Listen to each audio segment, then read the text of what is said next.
Hola,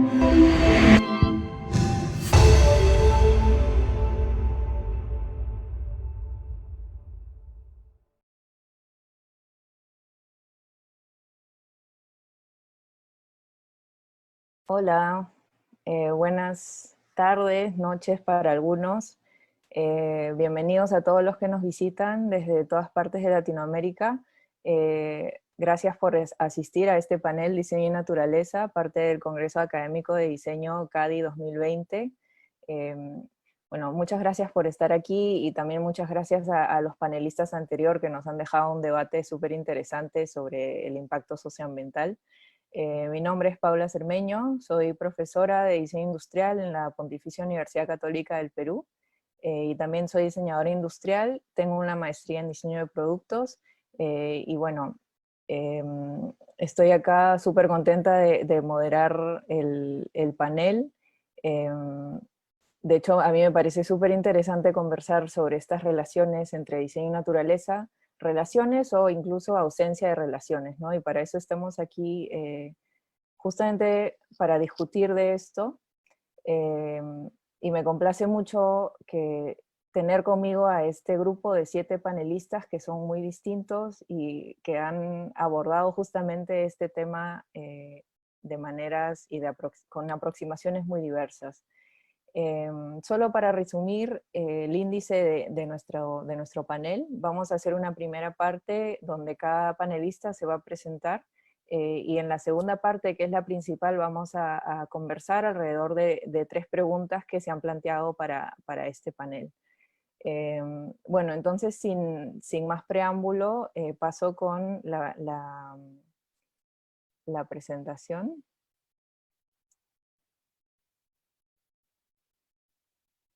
Bueno, la reseña que se había hecho previo a tener este panel era las relaciones del diseño con la naturaleza y los recursos naturales como insumo y también como discurso conceptual y su potencial en las especificidades del contexto latinoamericano.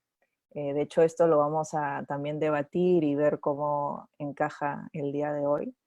Quería comenzar presentando a Lucía Monge, quien es una artista peruana cuyo trabajo se enfoca en las relaciones humanas con la naturaleza, explorando distancias y cercanías con plantas mediante la colaboración interdisciplinaria, la escultura y el movimiento. En su proyecto Plantón Móvil, personas y plantas forman un bosque caminante que recorre calles urbanas. Ha ocurrido anualmente desde el 2010 en ciudades como Lima, Londres, Minneapolis, Providence y Nueva York, y ha sido mencionado en publicaciones como Uneven Growth del MoMA, Global Performance Issues, Elephant Magazine y la BBC. Su trabajo ha sido presentado en instituciones como el Museo de Queens, la Galería Whitechapel y el IPNA de Lima, entre otros, y ha recibido premios y distinciones como el Eliza Moore Fellowship, Social Innovation Fellowship, Premio Lima Verde y becas del Foundation for Contemporary Arts y del Ministerio de Cultura del Perú, entre otros. De hecho, Lucía estudió pintura en la Universidad Católica del Perú y obtuvo una maestría en escultura de la Escuela de Diseño de Rhode Island. Actualmente es miembro fundadora del colectivo Fibra y vive en Portland, Oregon. Lucía, te doy la palabra. Gracias, Paula. Gracias por la invitación. Voy a compartir mi pantalla. Perfecto. Perfecto.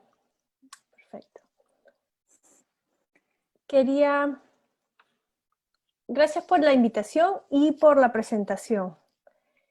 Voy a comenzar compartiendo una imagen del Plantón Móvil, que es un proyecto que has discutido un poco.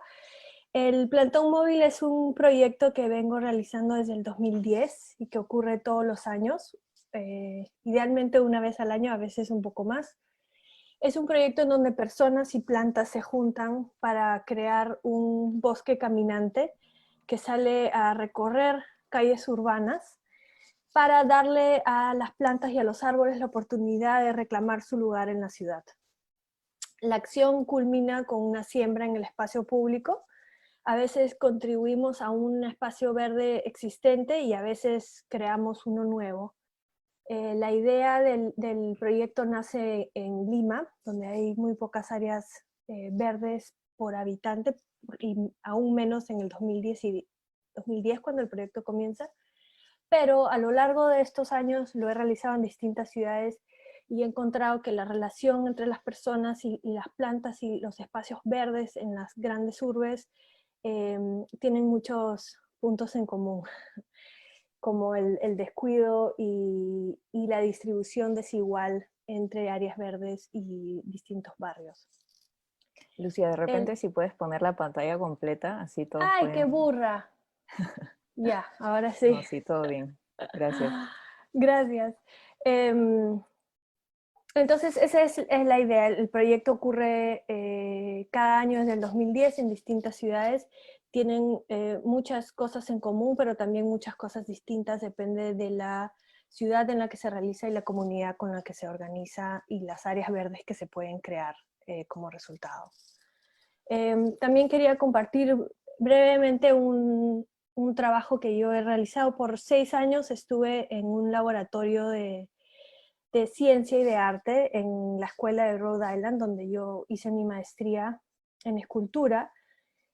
Trabajé ahí por 6 años en distintos puestos y este espacio es un lugar muy especial porque funciona como un laboratorio para explorar la conexión entre humanos y naturaleza, sobre todo trayendo artistas y a científicos y diseñadores para explorar esta conexión.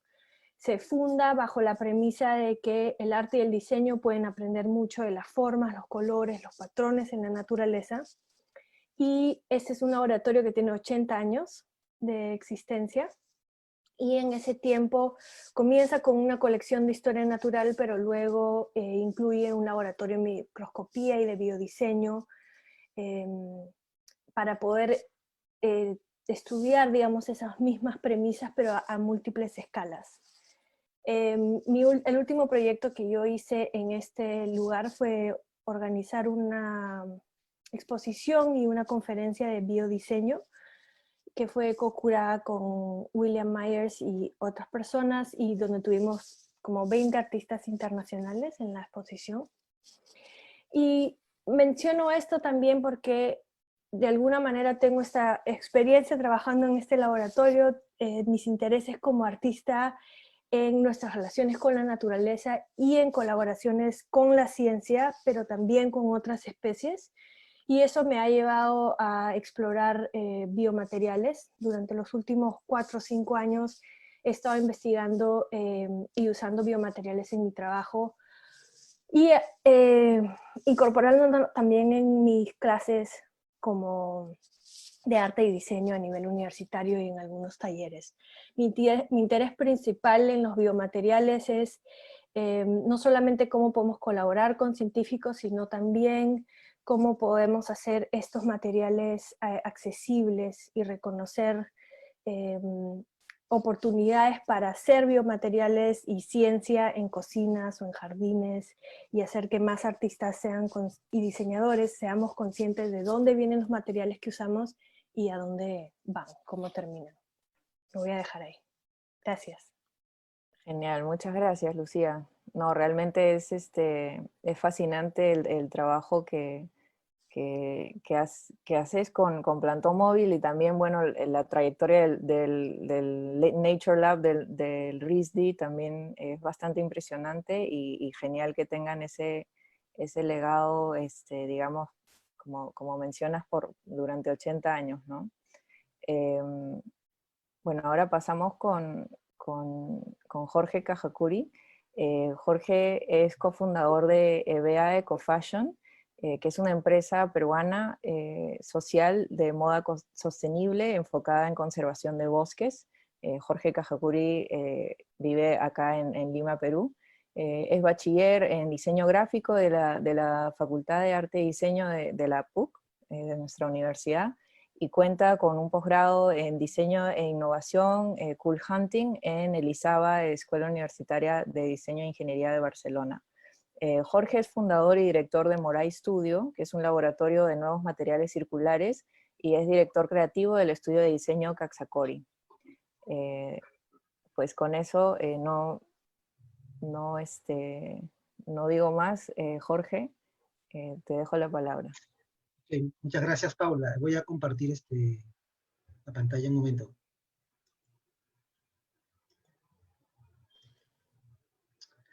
A ver, un segundo.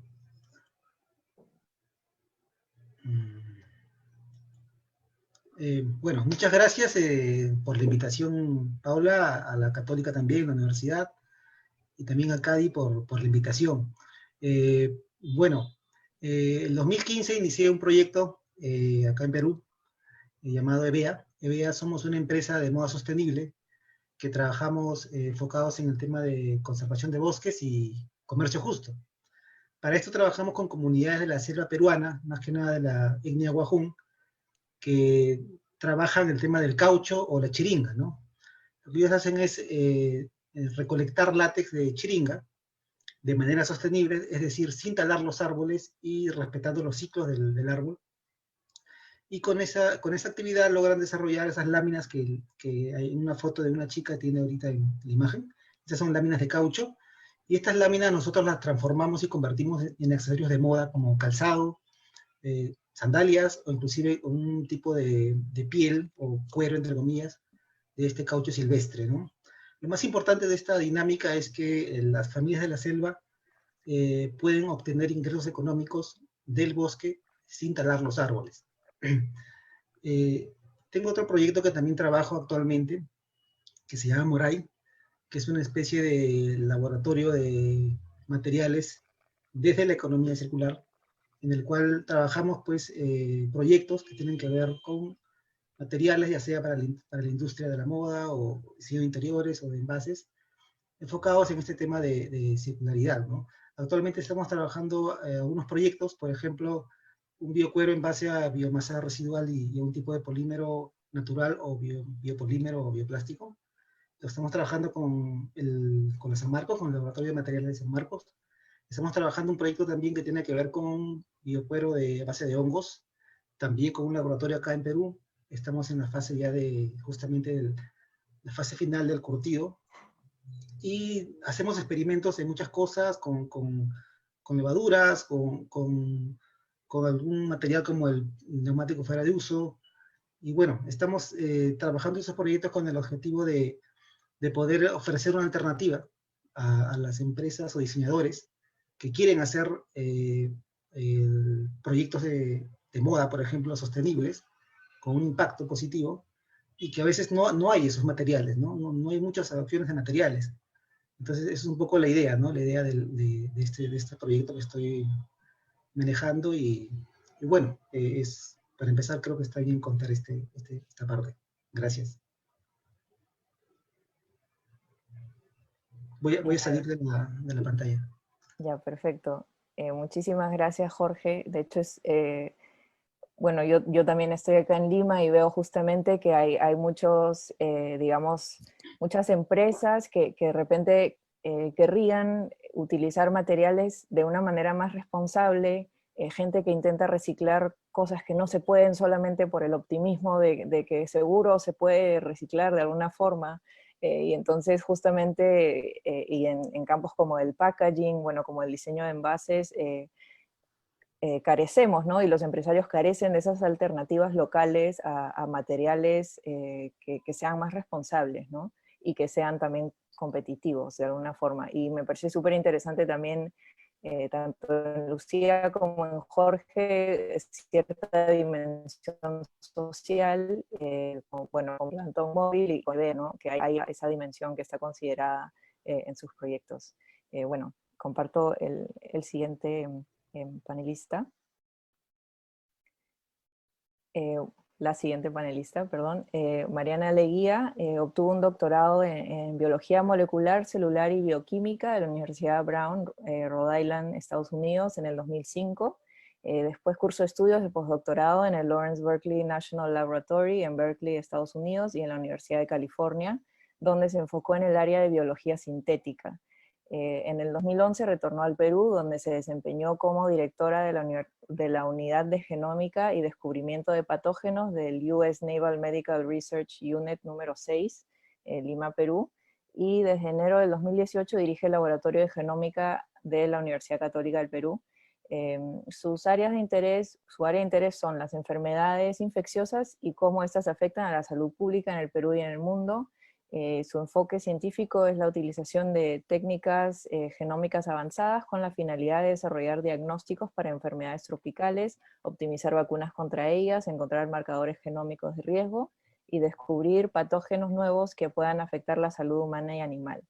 La doctora Leguía actualmente cuenta con más de 25 publicaciones en revistas indexadas internacionalmente. Adelante, Mariana, te dejo. Hola Paula, hola a todos, muchísimas gracias por la invitación. La verdad que para mí ha sido un honor y un gusto que me invites. Cuando recién recibí la invitación dije, la Facultad de Artes, científica, doctora molecular, ¿de qué cosa voy a hablar? Pero la realidad es que aquí para mí hay un tema personal de bastante interés porque yo empecé mi carrera científica en la Facultad de Artes de la Universidad Católica. O sea, yo saliendo del colegio tenía mucho interés tanto en las artes como en las ciencias, y empezamos por arte. Y bueno, la vida fue avanzando, conseguí una beca para salir a estudiar a Estados Unidos, y mi sueño era estudiar diseño en RISD, en Rhode Island. Y bueno, las vueltas que da la vida, que las condiciones de la beca no me dejaron estudiar diseño, me dijeron artes no. Y cambié y me dediqué a estudiar biología, porque la verdad es que las ciencias también me encantaban y me apasionaban.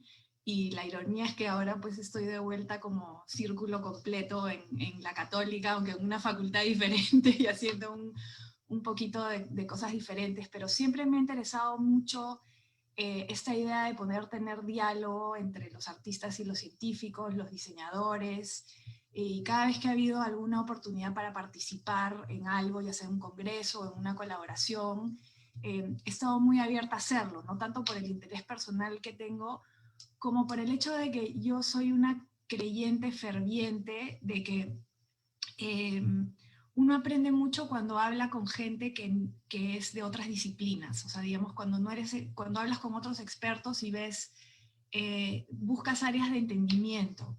Y eso ha sido muy rico para mí personalmente, pero también en mi, digamos, desarrollo profesional y en las oportunidades que se me han presentado. Desde el punto de vista científico, yo he trabajado casi en todo. He trabajado en proyectos de cáncer, he trabajado en proyectos de desarrollo. Cuando digo desarrollo me refiero a evolución, desarrollo desde el punto de vista de biológico, desarrollo temprano, embriología, ese tipo de cosas. Y bueno, ya hacia el final de mis años en Estados Unidos, que me pasé 20 años en Estados Unidos, entré al campo de la biología sintética, que es un campo donde hay muchísimo diseño, porque de lo que se trata es de poder convertir organismos biológicos, bacterias, levaduras, casi que en fábricas que generen insumos o moléculas que si no las generamos, digamos, al nivel bacterial, las estaríamos de repente cosechando de la naturaleza. Les doy un ejemplo. Hay una droga muy efectiva contra la malaria, que se llama la artemisinina, que se produce en un árbol. Y tú puedes extraer la artemisinina de su fuente natural. Sin embargo, para que tú puedas extraer la suficiente cantidad para poder tratar a una persona con malaria una vez, necesitas pues talar árboles que se demoran décadas de años en crecer. Entonces, desde el punto de, digamos, de la biología sintética, lo que se hizo fue copiar los circuitos genéticos que están en el árbol, que se encargan de producir ese químico, por así decirlo, ese insumo que era la artemisinina, y ahora clonar ese circuito genético, esos genes, moverlos a una bacteria o a una levadura, que ahora en un espacio muy pequeño, en un container que tú tienes en una incubadora, puedes ahora generar productos biológicos de una manera sintética, ¿no? Entonces estás haciendo diseño a todo nivel, y estás haciendo ingeniería genética, y estás construyendo, digamos, organismos con fines específicos que te ayudan ya sea a solucionar un problema o a minimizar algún impacto en el medio ambiente. Entonces, desde ese punto de vista hay muchos zonas de overlap. Y bueno, ya habiendo regresado al Perú, para terminar, mi enfoque cambió totalmente porque, bueno, en el Perú no hay mucha biología sintética, pero sí hay muchas enfermedades infecciosas. Entonces, desde el 2011 que he regresado, estoy totalmente abocada al estudio de enfermedades infecciosas con un approach que se llama el One Health Approach, el approach de una salud. Ahorita, en este momento, mi laboratorio lo único que hace es coronavirus. Antes hacíamos otras cosas, dengue, Zika, etcétera, etcétera, pero el común en todos estos virus, inclusive lo que estamos viendo ahora, es que son enfermedades virales que inicialmente han estado en los animales. O sea, los animales son los hospederos tradicionales de estos virus, animales que viven en las selvas, por lo general, en los bosques. No estamos hablando de murciélagos, estamos hablando de primates, estamos hablando de roedores, que normalmente viven en hábitats que idealmente estarían protegidos, pero a medida que, digamos, los bosques se van talando, que vamos perdiendo las áreas naturales, cada vez hay más oportunidades de contacto entre las personas y los animales. Y ahí es cuando se da esta transmisión de virus que tradicionalmente afectan animales, y a veces hay un cambio en el gen o en el genoma, y el virus salta al humano, infecta al humano, y de ahí tenemos transmisión de humano a humano, y es lo que estamos viendo ahora, sufriendo todos a nivel global con el tema de la pandemia, ¿no? Entonces, para terminar aquí, este tema es para mí súper cercano a mi vida personal, a mi trabajo, y es la unión que hay entre el diseño, la naturaleza y la ciencia, y cómo todo está totalmente conectado, ¿no? Y el diálogo ahí puede ir a muchísimos puntos distintos, así que lo dejo y veremos para dónde va. Gracias, muchas gracias, Mariana. Sí, bueno, yo muy contenta con contar contigo y con tu perspectiva desde justamente, digamos, la ciencia, la biología de una manera más directa, ¿no? Voy a dar ahora pase a presentar bueno, voy a presentar a Tomás Vivanco. Sí, Tomás, Tomás Vivanco Larraín, arquitecto de la UVM, PhD en Arquitectura y Planeamiento Urbano, Digital Futures Group, Tongji University, Shanghai, máster en Arquitectura Avanzada del Instituto de Arquitectura Avanzada de Cataluña, y máster en Diseño Avanzado y Arquitectura Digital Elisava y Fab Academy del Fab Lab Barcelona. Ha sido profesor asistente del máster en Arquitectura Avanzada en IAC, y ha trabajado en el Fab Lab Barcelona y colaborado con distintas oficinas de arquitectura en Chile, España y China. Es cofundador y codirector del Fab Lab Santiago durante 7 años. Fue director durante 7 años. Fue co-curador también del Pabellón de Chile en la London Design Bienal 2016, obteniendo una mención honrosa. Fue host y organizador del Fab 13, que es el Encuentro Mundial de Fab Labs en Santiago en el año 2017. Actualmente es director académico del Laboratorio de Fabricación Digital de la Facultad de Arquitectura, Diseño y Estudios Urbanos UC, director y fundador del Fab Lab Austral en Puerto Williams. Su investigación se centra en la transferencia de tecnologías digitales, sistemas materiales computacionales, biocomputación material y fabricación digital, procesos de producción digital sostenible y desarrollo de ecosistemas y comunidades. Tomás, te dejo la palabra. Ay, sí. Muchas gracias, Paula. Muchas gracias a todos por la invitación y la organización de este evento, y también por la temática, que me parece muy relevante de discutir por la coyuntura. Y quisiera presentar brevemente, voy a compartir pantalla, 3 ideas, creo que me parecen como 3 ideas para poder entender, no sé si se ve la pantalla compartida. Sí, perfecto. 3 ideas sobre el diseño y ecología. Y la primera idea que me gustaría comentar es qué significa esto de volver a la normalidad, ¿cierto? Estamos todos atacados por una pandemia brutal. En nuestro país, ciertos actores impulsados por el gobierno dicen que hay que volver a la normalidad, retomar la economía. Incluso también se habla a nivel social, a nivel familiar, de amistades, ¿cierto? Volvamos a la normalidad rápidamente. Y la verdad es que cuando analizamos el Overshot Day, que es el día en el cual la capacidad de regeneración de los recursos naturales de la Tierra se vencen, hasta el año pasado necesitábamos 1,75 tierras o planetas para seguir sosteniendo esa normalidad, ¿no? Y eso principalmente se basaba también en la generación o en la explotación y producción de determinados materiales. Y esos materiales tienen una incidencia directa en nuestro entorno natural y por lo que también genera consecuencias en nuestro entorno social, productivo, económico, etc. Sin embargo, y, y todos reconocemos y entendemos lo adverso y lo desfavorable que ha sido la pandemia global para nuestra sociedad y para nuestro planeta en general, la crisis sanitaria, las defunciones, etc. Este año, por primera vez en 15 años, logramos reducir el Overshot Day. De 1,75 tierras, estamos hablando hoy de 1,6 tierras. Entonces, cuando la pregunta que nos hacemos todos, o que aparentemente está como en el lenguaje, en la calle, ¿no?, de hay que volver a la normalidad, es algo que debiésemos ser bastante críticos para entender, ¿cierto?, de cómo reconstruimos nuestro piso ecológico para reconstruir nuevas relaciones sociales y abordar los desafíos que nos plantea el planeta, ¿no? La segunda idea que les quiero comentar es el diseño orientado hacia ecosistemas. Me toca dirigir un laboratorio de fabricación digital que es el más austral del mundo. No existe nada más austral, es un territorio, un continente subantártico, más austral que esto está la Antártica, propiamente tal.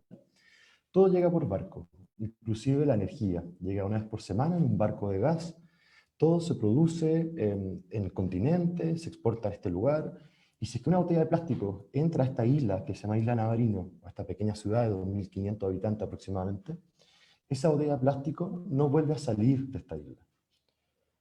Sin embargo, existen ciertas como luces que nos presenta Puerto Williams.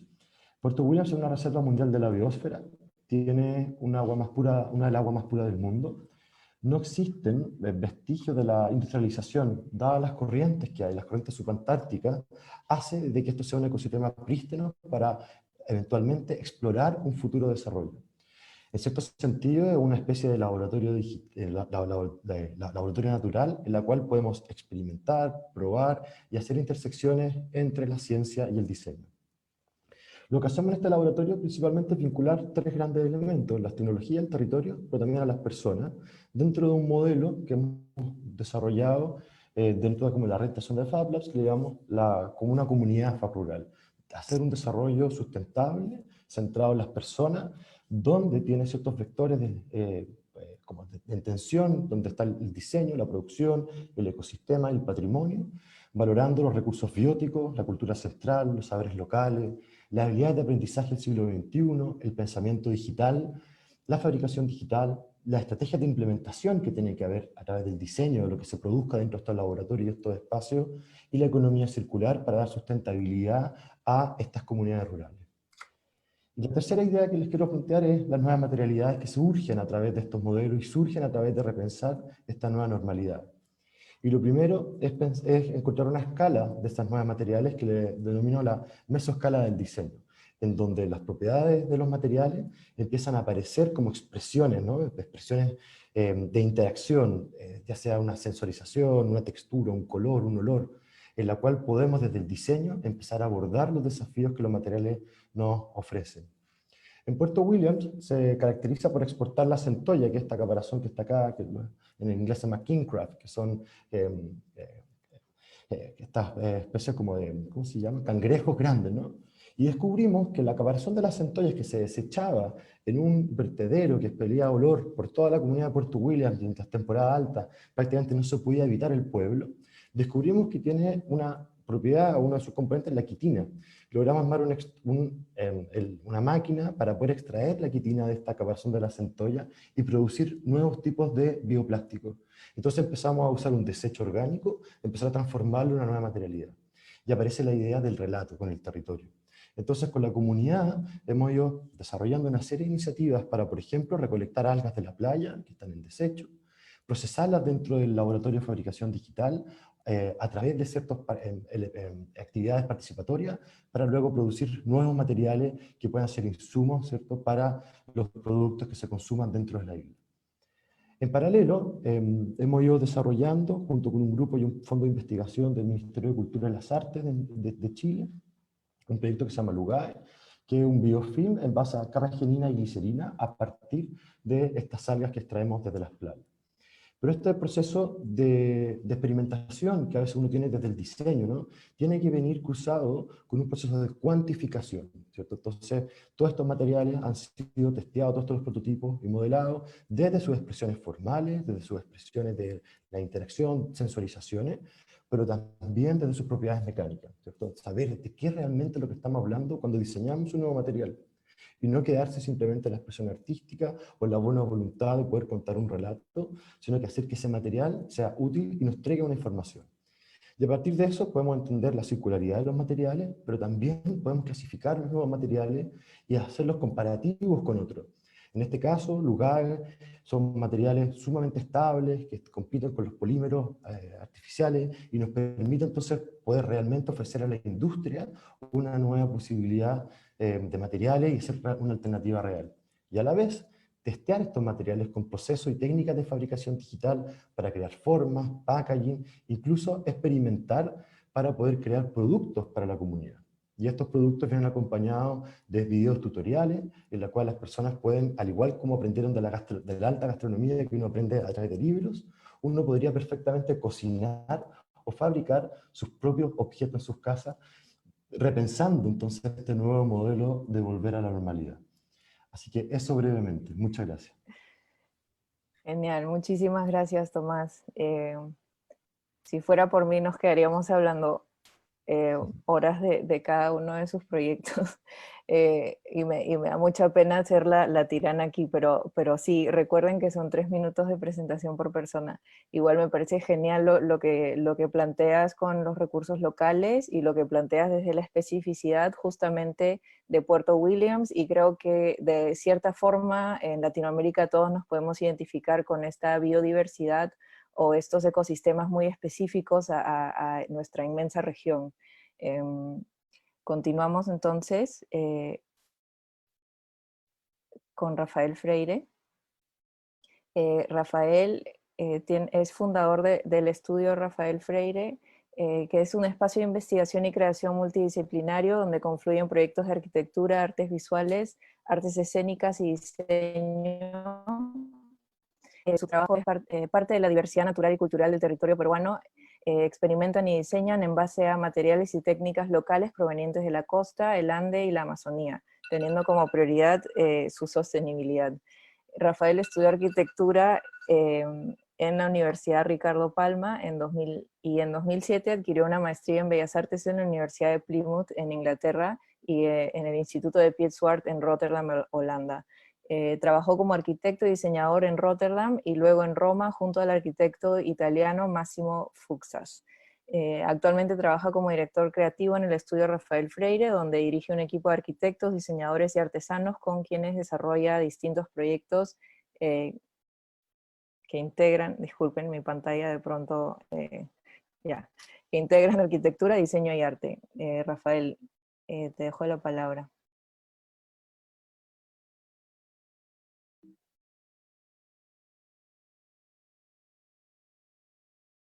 Rafael. Puedo compartir las ideas. Bueno, primero, el estudio es un grupo de gente, no soy yo solo.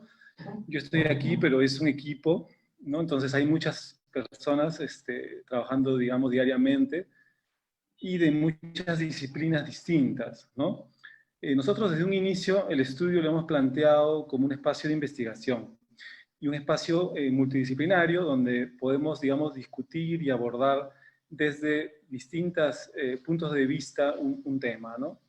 Hemos hecho muchas colaboraciones, por ejemplo, con gastronomía, por ejemplo, hemos trabajado muchos años con Virgilio Martínez, por ejemplo, desarrollando espacios, arquitectura, diseño, conceptos, ¿no?, que pueden ser aplicados y pueden ser ampliados, digamos, en la experiencia gastronómica. Hemos trabajado con científicos, ¿no?, como Marino Morikawa, Samuel Charca, desarrollando, por ejemplo, tipos de tejidos que atrapan nieblas, sistemas de techado con el ichu. A partir de 4.000 metros de altura existe esta fibra del ichu en las zonas de Cusco. Y, por ejemplo, ahí desarrollamos un techo en ichu con asesoría un poco de Samuel Charca. Samuel estuvo haciendo una investigación hace unos años sobre unas resinas también a partir del ichu, una especie de fibra a partir del ichu, con la universidad, con una universidad privada, y desarrolló este prototipo de tabla hawaiana también de ichu hace algunos años. Y entonces, bueno, así, hay un grupo muy heterogéneo, hay muchos también artistas tradicionales, que es algo que a nosotros nos parece muy importante.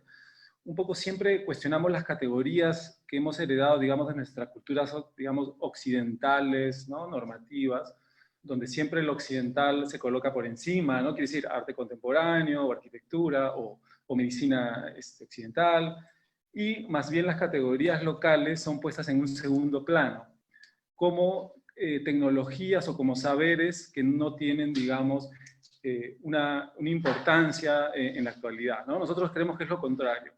Nosotros creemos que es en ese diálogo, en esa recuperación de saberes ancestrales, tradicionales, locales, en conversación con arquitectura, diseño, ciencia, arte, que se pueden lograr y desarrollar los nuevos proyectos, ¿no? Entonces, planteamos siempre la idea de la continuidad del conocimiento. El conocimiento debe ser continuo y debe ser localizado. Quiere decir, si trabajamos, por ejemplo, en cierta localidad, ¿no? Moray, Cusco, por ejemplo, ¿no? En tal altura, en tal región, hay ciertas comunidades que habitan esto hace miles de años.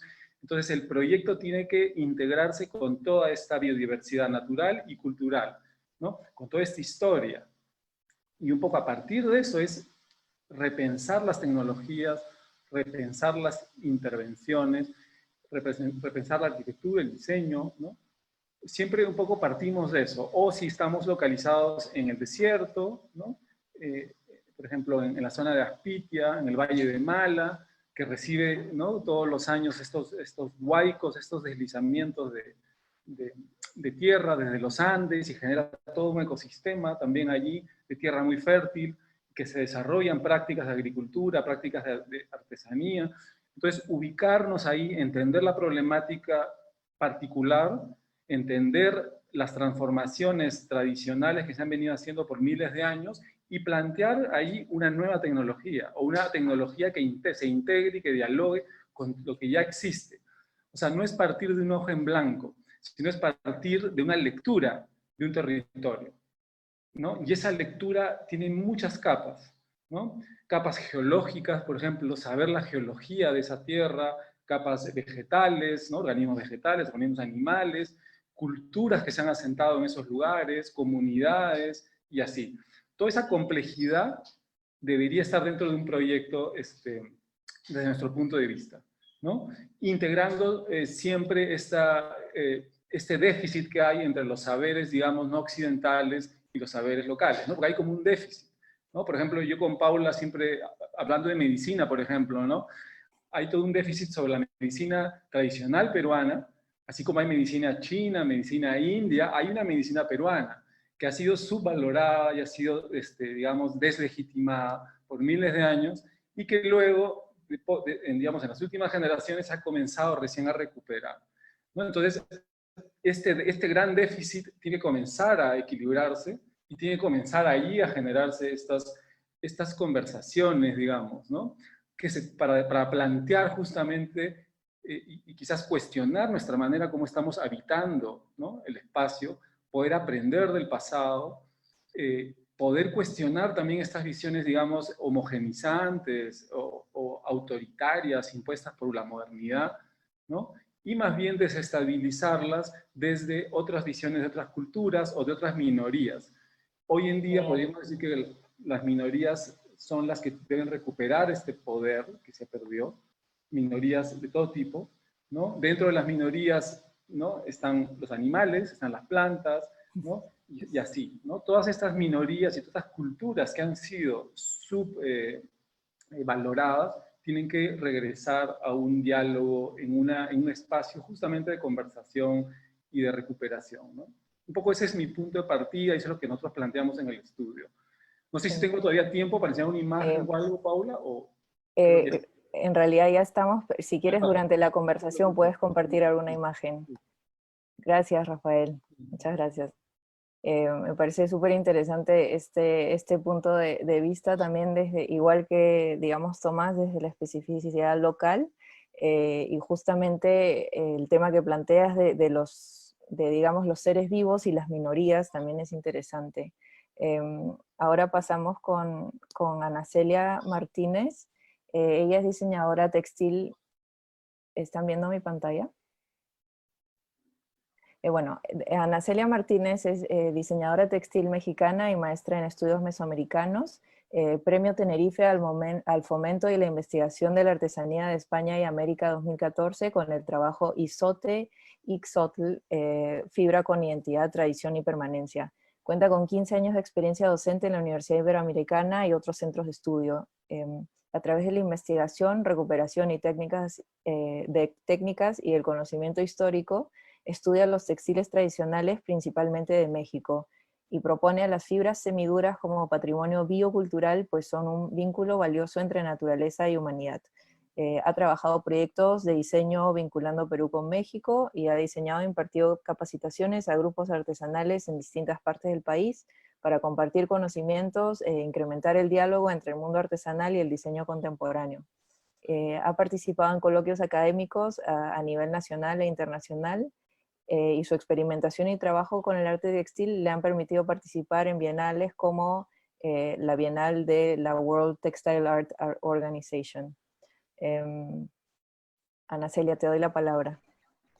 Hola, muchísimas gracias. Un gusto estar aquí con ustedes. Creo que hay música de fondo, espero que se escuche bien. Y la verdad es que el trabajo, bueno, me encanta estar en este panel con tantas pues pasiones y gustos e investigaciones afines. Y en mi caso les voy a compartir también pantalla para hablar simultáneamente. Pues yo trabajo principalmente justamente con las fibras semiduras. Esta es una propuesta que he realizado a partir de mis estudios de investigación, principalmente con la fibra del izote, que es esta planta que está justamente en medio. Bueno, a ver si se da. Ahí está. Este es el izote y es una fibra que resulta que se trabaja desde la época prehispánica. Esta es la matrícula de tributos en donde la plasmaron grupos mexicas, y también otras fibras que están también plasmadas en diferentes códices, documentos incluso de la época virreinal, y también pues hay mucha investigación, bueno, no tantísima, pero gracias a Dios existe, investigación también un tanto más contemporánea, ¿no? A mí lo que me encanta de estas materias primas es que justamente vienen de la naturaleza, tienen historia, están las fibras semiduras son diferentes al algodón, que sería una fibra dura, o también es un tanto diferente a las fibras de cestería, que pues obviamente las obtenemos de una manera un poco más directa de la naturaleza. En cambio, las fibras semiduras se encuentran atrapadas en el interior de las plantas, ya sea de hojas o de tallos. Entonces, bueno, aquí les hice un ejercicio nada más para que tengan un poquito más de idea. Esta es la planta de la sansevieria o lengua de vaca, que se trabaja en Yucatán, en México. Esta es del izote, que se trabaja en el Estado de México. Este es del enequén, que se trabaja también en Yucatán. Y este es el acapán, que es una fibra de tallo que se extrae en Colima. Entonces, cuando hacen el proceso de extracción los artesanos, pues la verdad es que tenemos fibras bastante interesantes, de las cuales pues poco conocemos. Muchas de ellas están en franco peligro de extinción, algunas de ellas tampoco ya, y otras más bien ya no se producen, o por lo menos yo no tengo indicio de que se sigan produciendo, pero sí hay documentos que hablan de su existencia. Y aparte, otra cosa que a mí me ha preocupado mucho es que por lo general a todas estas fibras las catalogamos en una sola, ¿no? Como ixtles o como fibras de maguey, ¿no? Pero no nos damos a la tarea de entender qué características tiene cada una de ellas, cuáles son los procesos de extracción, las plantas, los contextos y por lo tanto los usos, ¿no?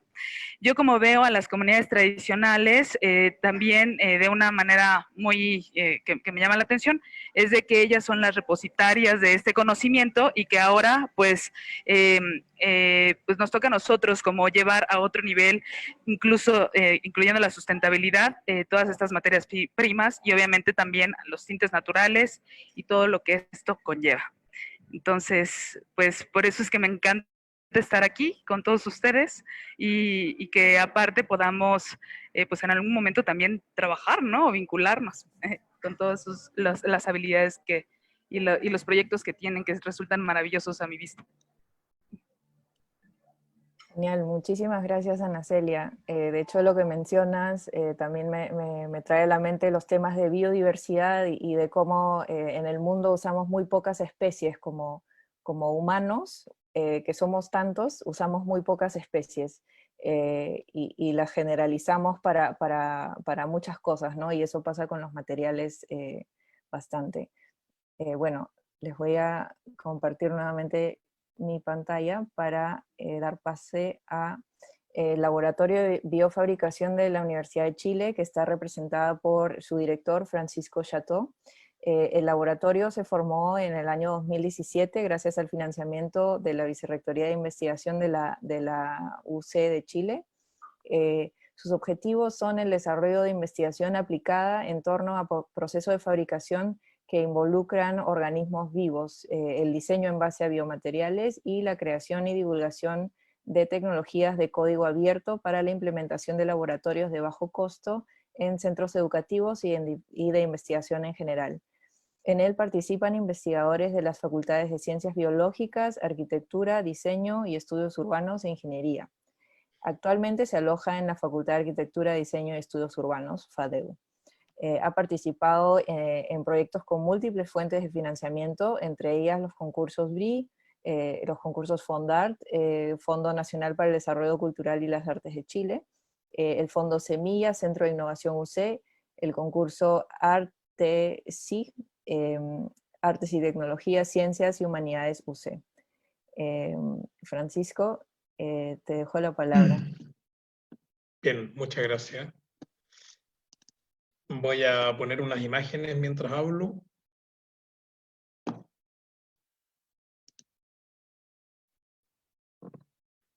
Bien, intentaré ser breve, tratando de ajustarme a los 3 minutos.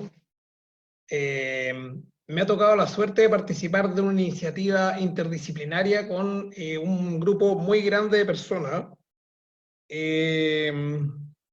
Hemos tenido trabajo en diferentes áreas, pero principalmente hemos trabajado en torno a la fabricación y producción de materiales resistentes en base a micelio de hongos y sustratos lignocelulósicos que puedan ser degradados por el micelio. Y quisiera poner dos ideas sobre la mesa para presentar el laboratorio. Por un lado, la idea de la transferencia tecnológica, el hardware abierto y el trabajo en red. Nosotros iniciamos nuestro trabajo gracias a la generosa, y me gustaría recalcar generosa colaboración de Phil Ross y David Benjamin, que son dos investigadores norteamericanos, que están como en la primera línea de esto en el mundo. Vinieron a Chile, nos enseñaron generosamente todo lo que saben, o mucho de lo que saben, y nos han estado apoyando constantemente, y entonces en un primer momento simplemente hemos aprendido a hacer lo que ellos hacen.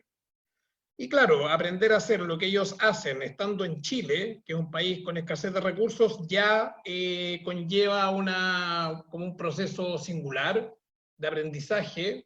Además, y acá me paso a la segunda parte, hemos estado trabajando con hongos de la Patagonia. Hemos ido a recolectar los hongos al Parque Caruquinca, en Tierra del Fuego, y entonces eso ya aporta inmediatamente una coordenada que es totalmente singular y local del trabajo, porque tienen estos organismos particularidades propias, y entonces, como humildemente, es como un trabajo en donde hemos aprendido copiando, pero en ese copiar también hemos aprendido a hacer, y en ese aprender a hacer se nos han ido ocurriendo cosas nuevas. Y entonces me gusta harto como recalcar esto y relevar la idea de el trabajo colectivo, la idea de que nunca es una sola persona, la idea de que todo se puede copiar y ojalá todo se pueda copiar. Tratamos de no patentar, tratamos de que todo sea subido a la red. Hemos hecho manuales de biofabricación, ahora se hizo un manual de fabricación con micotextil, donde se explica cómo fabricar el hardware, cómo trabajar los sustratos, de modo que nos pueda visitar, copiar y utilizar la mayor cantidad de gente posible. Entonces esta es como una cuestión que me parece que es como bien singular de este espacio. Así que nada, me quedo callado ahora y en el conversatorio podemos extender un poco más las ideas. Fantástico, muchas gracias, Francisco. Sí, genial, me parece genial que de hecho entre todos estos, digamos, perfiles vemos a algunos que son de la academia, otros que tienen un híbrido, bueno, todos somos de alguna forma exploradores, ¿no? Y algunos vienen desde la academia o desde la investigación, y otros vienen desde la empresa, otros vienen desde la práctica de arte o de diseño, y de alguna manera a todos nos vincula esto de la naturaleza y cómo la abordamos desde nuestras diversas prácticas. Algunos también tenemos prácticas híbridas, y la interdisciplinaridad es algo que también a todos creo, bueno, no quiero responder por todos, pero creo que la interdisciplinaridad es algo ante lo que todos podemos responder de algún modo, ¿no? Entonces, por último, quería compartirles simplemente de manera muy breve estas 3 preguntas. No es necesario que respondamos a las 3 uno por uno, sino más bien que conversemos y que vayamos, digamos, haciendo fluir la conversación alrededor de esto, ¿no? ¿En qué direcciones ha evolucionado la relación entre el diseño y las ciencias naturales en los últimos años? ¿O en qué direcciones no ha evolucionado, podríamos decir? Si es que ha habido evolución o no. La siguiente es, ¿qué oportunidades de colaboración existen entre diseñadores y expertos en ciencias naturales en nuestros contextos específicos?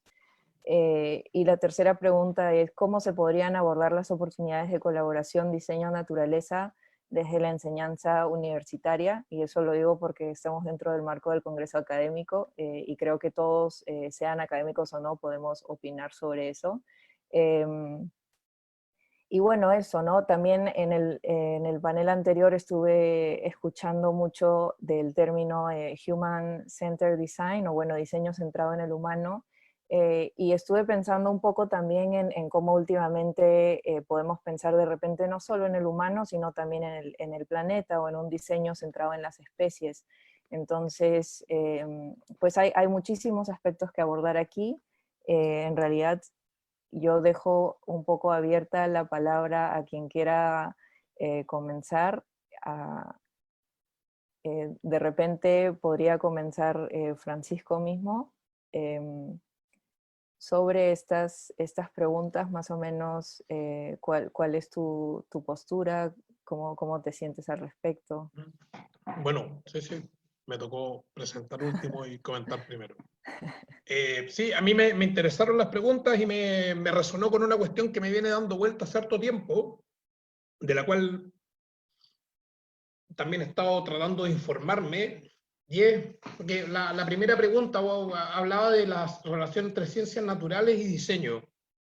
Yo creo que las ciencias naturales, que si uno se retrotrae como en la historia, son el origen de la ciencia. O sea, observar la naturaleza, los planetas, no sé, desde la antigüedad. O sea, las ciencias naturales, la pregunta está por el mundo, y por el mundo físico y el mundo biológico, es el origen de la ciencia. Y el diseño, creo yo que si uno lo ve en una dimensión bien amplia, es como la otra cara de la moneda. El diseño es como la acción del hombre sobre el mundo, a veces no tan reflexiva. El hombre tiene algún problema que resolver y tiene que diseñar para resolverlo, y la arquitectura cae en eso, el diseño de objetos cae en eso, la ingeniería cae en eso.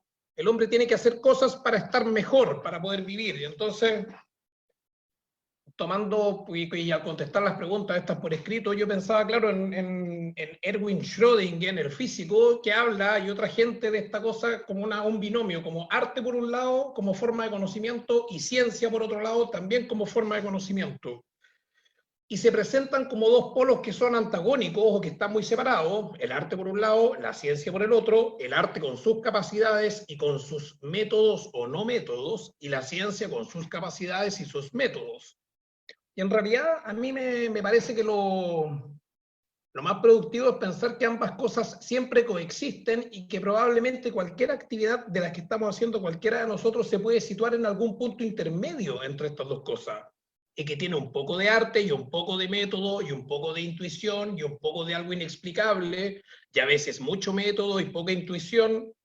Entonces, claro, la pregunta, la parte final de la primera pregunta que preguntaba hacia dónde han evolucionado en los últimos tiempos, que por la cosa como una contingencia, a mí me parece que no tenía demasiado sentido en el sentido que a mí me parece que es interesante plantear el desarrollo de nuestras disciplinas, sean científicas o artísticas, en esta comunión. Y a mí nunca me ha dejado de sorprender cuando leo que hay científicos duros, ganadores de premios Nobel, que apelan a esta cuestión artística. Y es lo mismo cuando uno encuentra diseñadores, arquitectos o artistas que apelan a un método científico. Y entonces me parece que el matrimonio, la mixtura, el trasvasije entre una cosa y otra es súper real, y al mismo tiempo existen estos dos polos como químicamente puros. Es parecido como lo femenino y lo masculino. Uno los puede trazar y situar, pero luego todo está entre medio. O sea, a mí me parece eso, como que me detonó ese pensamiento en las preguntas.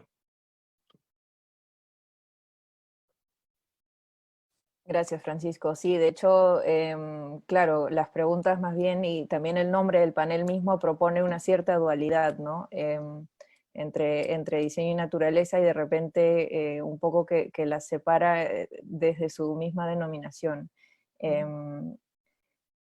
No sé si Mariana quisieras comentar al respecto desde tu Bueno, campo. puedo decir un poquito y puedo decir que estoy totalmente de acuerdo con lo que se acaba de decir. Yo esto lo he vivido también en carne propia. Creo que muchas veces gracias a Dios, gracias a la internet, cada vez estamos más conectados y creo que cada vez conocemos más del mundo en general. O sea, no es nuestro entorno inmediato, sino de otros espacios físicos en otros países, en otras zonas, y también de otras personas que están en otras disciplinas.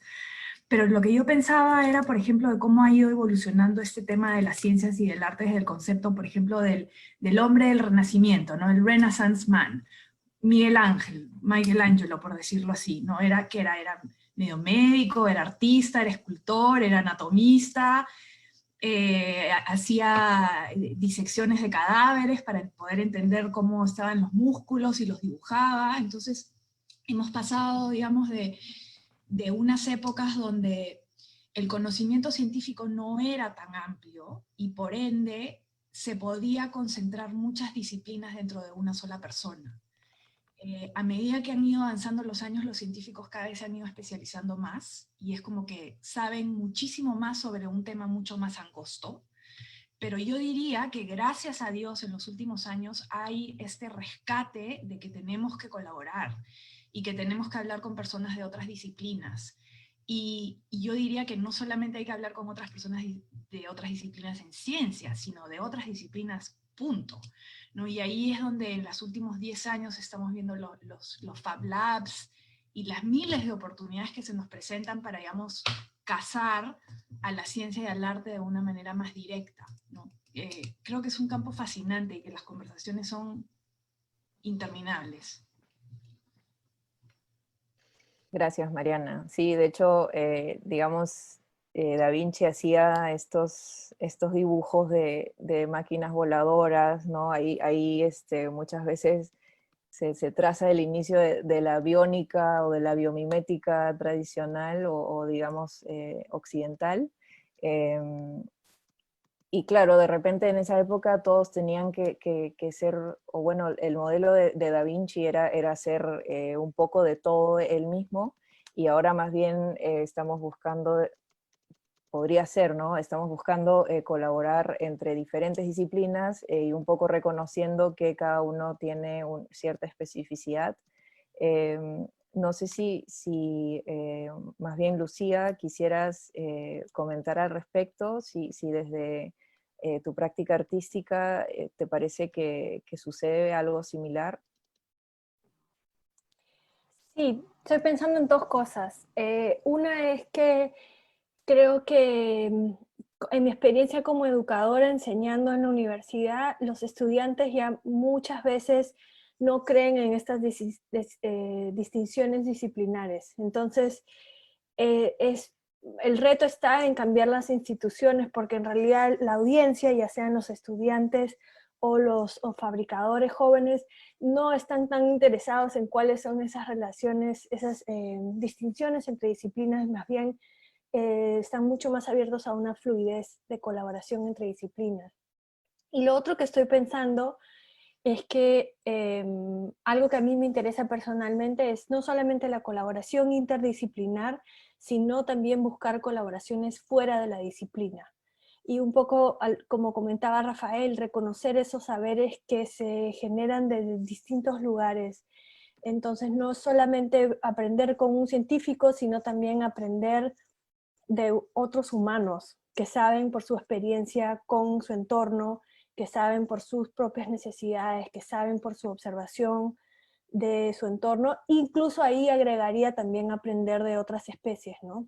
Cuando estamos pensando, o cuando yo estoy pensando en biomateriales o en aprender de las plantas, busco momentos en donde de la ciencia puedo aprender ciertas cosas como objetos de estudio, las plantas como objetos de estudio, pero también cómo desde las artes puedo pensar en las plantas como aprendices o como maestras que son compañeras, ¿no? Entonces creo que hay muchas oportunidades de aprender y de fabricar y de hacer juntos, que vienen desde la colaboración interdisciplinar y desde colaboraciones, desde saberes no disciplinares también. Gracias, Lucía. Sí, de hecho, se puede ver que justamente hay una diversidad de aproximaciones y de hecho pensar en la naturaleza como una colaboradora podría de repente ayudar o dar ciertas pistas sobre cómo podemos abordar ahora, y sobre todo más que antes. Bueno, suena un poco cliché, pero estamos en un momento de cambio, en un momento de crisis, como mostraba el esquema de Tomás, este Overshoot Day, ¿no? De 1.6 tierras, pero de todas maneras son 1.6, ¿no? Y debería ser, digamos, 1 o menos.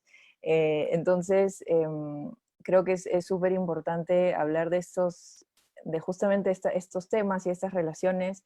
Y luego, bueno, solo como aclaración, Francisco es director del laboratorio de fabricación que pertenece a la Universidad Católica de Chile, muchas gracias. Por si Igual hubo me cae bien la Universidad de Chile, pero... No, sí, disculpa que se me debe haber confundido la nomenclatura, pero yo lo tengo clarísimo, es la Universidad Católica de Chile. Sí, Jorge, no sé si quisieras comentar justamente respecto a estas relaciones. Yo sé que en tu caso tus aproximaciones vienen más desde el desarrollo, digamos, de algún modo empresarial y un poco investigativo, y no, más bien no tanto de lo académico. Entonces me parecería que sería genial tener tu contribución en esta parte. Sí, claro. Yo recuerdo cuando iniciamos el proyecto de BEA, en 2015, más o menos, empezamos a investigar la forma de desarrollar productos con este caucho silvestre, ¿no? El caucho silvestre es un caucho inestable, entonces es complicado desarrollar productos, pero con diversas formulaciones se pueden lograr. Entonces, recuerdo que la primera vez que empezamos a hacer pruebas de laboratorio, nos desilusionamos mucho porque vimos que la resistencia del material era muy, muy pobre. Y es justamente las razones por las que mucha gente interesada en este producto se desanimó y nunca continuó el trabajo, ¿no? Entonces, cuando nos dimos cuenta de eso, entendimos que teníamos que desarrollar un proyecto de investigación. Hasta ese momento no sabíamos pensábamos que iba a ser algo mucho más sencillo de hacer algunas pruebas y luego empezar a trabajar con ello. Entonces, es ahí que empezó un camino en EVEA de poder conectar con ingenieros químicos, con biólogos, con botánicos, y fue una experiencia interesante que fue enriqueciéndose en el tiempo, ¿no? Entonces, para nosotros fue fundamental empezar a conectar con estas áreas, ¿no? Que nosotros no habíamos pensado trabajar. Y es ahí que conectamos con laboratorios, con gente que nos apoyó en ese sentido, y poco a poco fuimos logrando este tema, ¿no? Lo que veo ahora es que hay una tendencia muy fuerte para resolver los problemas actuales, conectando, conociendo o entendiendo mejor el tema de la naturaleza y las ciencias naturales, ¿no? Por ejemplo, el calzado, ¿no? La industria del calzado genera cada año hay un desperdicio del tema de calzado muy, muy grande, ¿no? Los elementos que más se usan en el tema del calzado es caucho sintético y plásticos, y el cuero también, ¿no? Entonces, al final, esos son materiales que no fueron pensados en su estado fuera de uso, ¿no?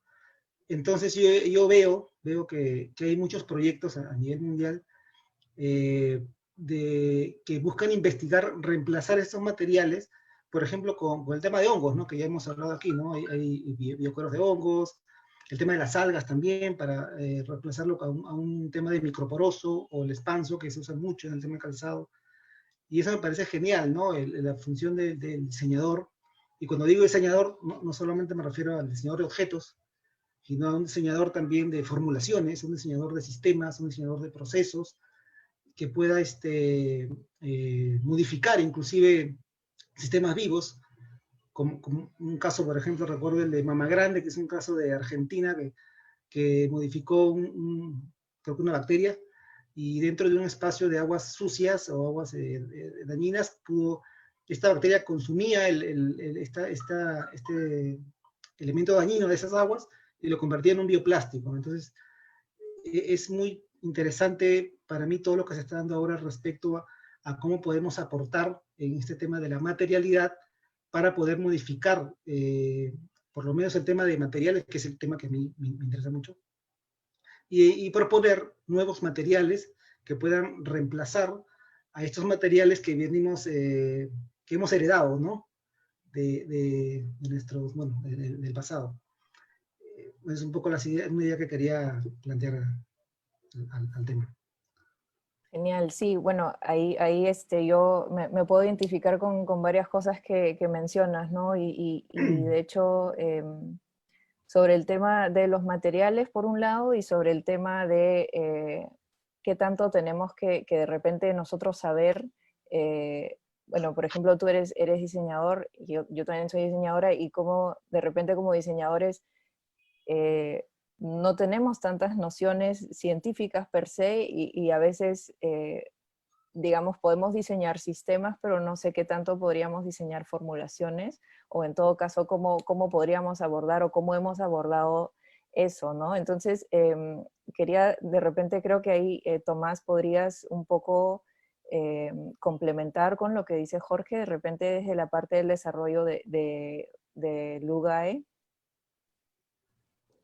Sí, antes de entrar en ese, me gustaría también como añadir otro vector a la conversación anterior, que a veces creemos que los problemas de diseño se resuelven entre diseñadores o científicos, o entre la academia misma. Y a veces nos olvidamos de un factor fundamental, que son las comunidades con las cuales trabajamos. Hoy día no necesitamos más productos, no necesitamos más cosas, necesitamos mejores cosas.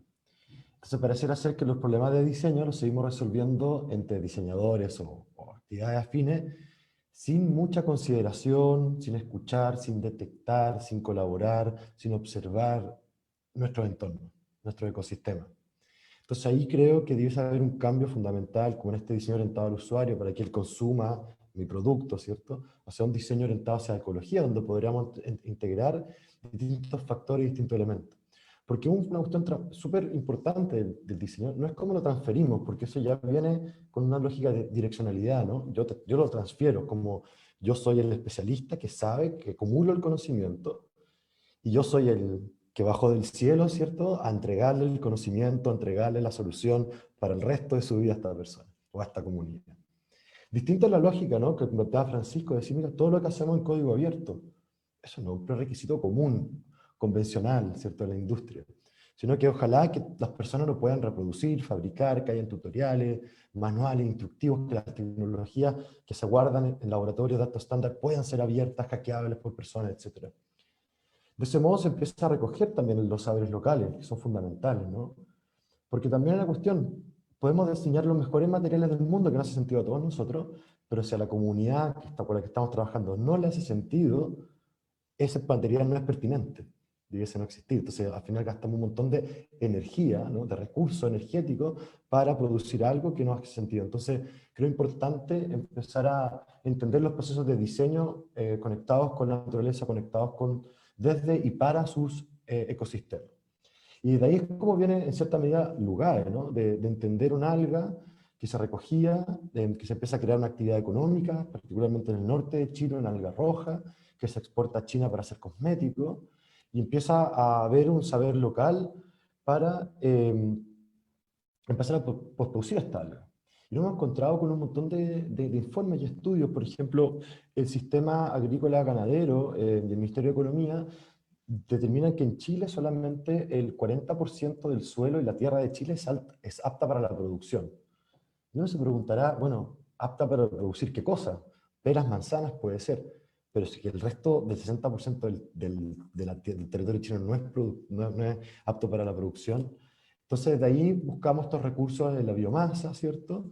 Y ahí viene un proceso de codiseño, tomando también un poco lo que decía Francisco, ¿no? Todas estas recetas que están dando vueltas, que son de recetas de biomateriales, en código abierto, en plataformas como Materium, por ejemplo, son recetas que son descargables y totalmente factibles de hacer por cualquier persona. Entonces desde ahí uno dice, bueno, para poder seguir contribuyendo a ese mundo más maker, ¿no?, ese mundo más, no académico, por así decirlo, se requiere de la intersección de la ciencia y el diseño, de cuantificar, yo le llamo cientificar, ¿no?, no existe la palabra, pero es cientificar el proceso de diseño. Y de ahí tú dices, bueno, chuta, hay que testear, hay que evaluar. Si yo prometo hacer algo, y ser muy riguroso en eso, porque tenemos no solamente el deber como academia, sino el deber moral y civil de que lo que estamos entregando y lo que estamos diciendo que vamos a hacer, lo estamos haciendo. Entonces de ahí un proceso de codiseño, de reconocer o de ir, claro, estudiando ciertos comportamientos, distintas recetas, pero luego testearlas. Entonces, las pruebas de tracción, compresión, y también una cuestión súper importante, a veces podemos hacer un súper buen material en nuestros laboratorios, pero que consumen muchísima energía, tal vez muchísima más energía que un plástico, que en base a petróleo. Y hemos cuantificado en lugares toda la cantidad de energía que se requiere para hacer 1 centímetro de plástico, 1 centímetro cuadrado de plástico comparado, o sea, de bioplástico comparado con un plástico convencional, un PET-7, por ejemplo. Y resulta que es mucho, tiene una carga energética mucho mayor. Entonces, realmente no tenemos el soporte ético para decir esto es más sustentable que esto otro. Entonces, la pregunta que nos hacemos es decir, bueno, la academia tiene que avanzar en eso, tenemos que lograr pasar de prototipos de escala de laboratorio, donde tú puedes producir 1, 10, 20 unidades, a producir 100, a producir 1000, para lograr impactar a la industria, por un lado. Pero por otro lado también está en entregar mayores y mejores herramientas para que las mismas comunidades puedan reconocer, leer su entorno para poder desarrollar sus propios materiales locales. En cierto sentido, usando la digitalización y todos los soportes digitales que hoy día tenemos, podríamos transferirnos datos, recetas, tanto como lo hace la biología, o lo podemos hacer con los objetos de fabricación digital, algo para imprimir 3D. Podríamos entregarnos recetas para que localmente, a través de los saberes locales, de los recursos bióticos locales, podamos desarrollar estos nuevos materiales, manteniendo y resguardando, por supuesto, los pequeños estándares, ciertos estándares de clasificación, de propiedades mecánicas, para lograr esa promesa, porque de otro modo estaríamos haciendo más o menos lo mismo que se ha venido haciendo hasta ahora. Genial. Tomás, has digamos, planteado muchas líneas aquí en lo que dices que me parece fantástico. Por un lado, la cuestión maker, la dimensión maker y la dimensión de open source y de cosas libres de derecho que también comentaba Francisco. Y por otro lado, la cuestión del estigma de los biomateriales que existe actualmente, o que cuando empezaron a decir, sí, podemos, digamos, hacer combustible de maíz o de azúcar de caña, perdón, de caña de azúcar, dijimos, la comunidad, digamos, más científica dijo, no, en realidad no sería viable porque entonces ya la parte alimentaria se desequilibra, hay diferentes problemas también de energía, y que no sea escalable, ¿no? Entonces, no quiero hablar mucho yo, quiero dar pase más bien a la parte que mencionabas sobre las comunidades y los saberes locales, y creo que ahí Rafael o Ana Celia podrían de repente comentar sobre justamente esas relaciones que se establecen con la localidad específica y con las personas específicas, y que justamente la importancia de dialogar, y que creo que es muy específico. Bueno, no estoy segura porque en realidad no conozco todos los continentes del mundo, pero creo que en Latinoamérica sí nos es muy pertinente hablar de comunidades locales, y como es tan vasto nuestro continente y cada uno de nuestros países, de repente las ciudades no están tan cerca de estos otros lugares donde viven las comunidades, donde hay los recursos naturales. Si bien estamos rodeados como geografía de biodiversidad, de repente en la ciudad misma no la vamos a encontrar y tenemos que manejar muchas horas o volar muchas horas para encontrarla, ¿no? Entonces no sé si Rafael o Ana Celia quisieran comentar al respecto. Bueno, si quieren comento rápidamente, un poquito, adelantándome, Rafa. Creo que algo que también vale la pena comentar o traer a la mesa es el tema del patrimonio biocultural, ¿no? Y todo este conocimiento biocultural que realmente justo engloba o conecta mucho con este tema. Y el diseño efectivamente creo que más bien ha abierto como, o sea, la ventaja que creo que tenemos como diseñadores es que tenemos un amplio panorama de acción, ¿no? O sea, y no nada más para crear objetos y diseñar soluciones, sino incluso pues rectificar procesos, difundirlos y también hacer investigación. Entonces, pues se ha demostrado que las comunidades tradicionales en su mayor porcentaje contienen conocimientos de esta relación con la naturaleza y que al final pues ha permitido su buena relación y manutención y aprovechamiento de ambos, ¿no? O sea, la naturaleza y el humano se equilibran a partir de el también escuchar hacia la naturaleza, lo que ella necesita y lo que también nos puede aportar, cómo la podemos manejar, pero también escuchando cuáles son los límites, ¿no? Por eso creo que es súper importante que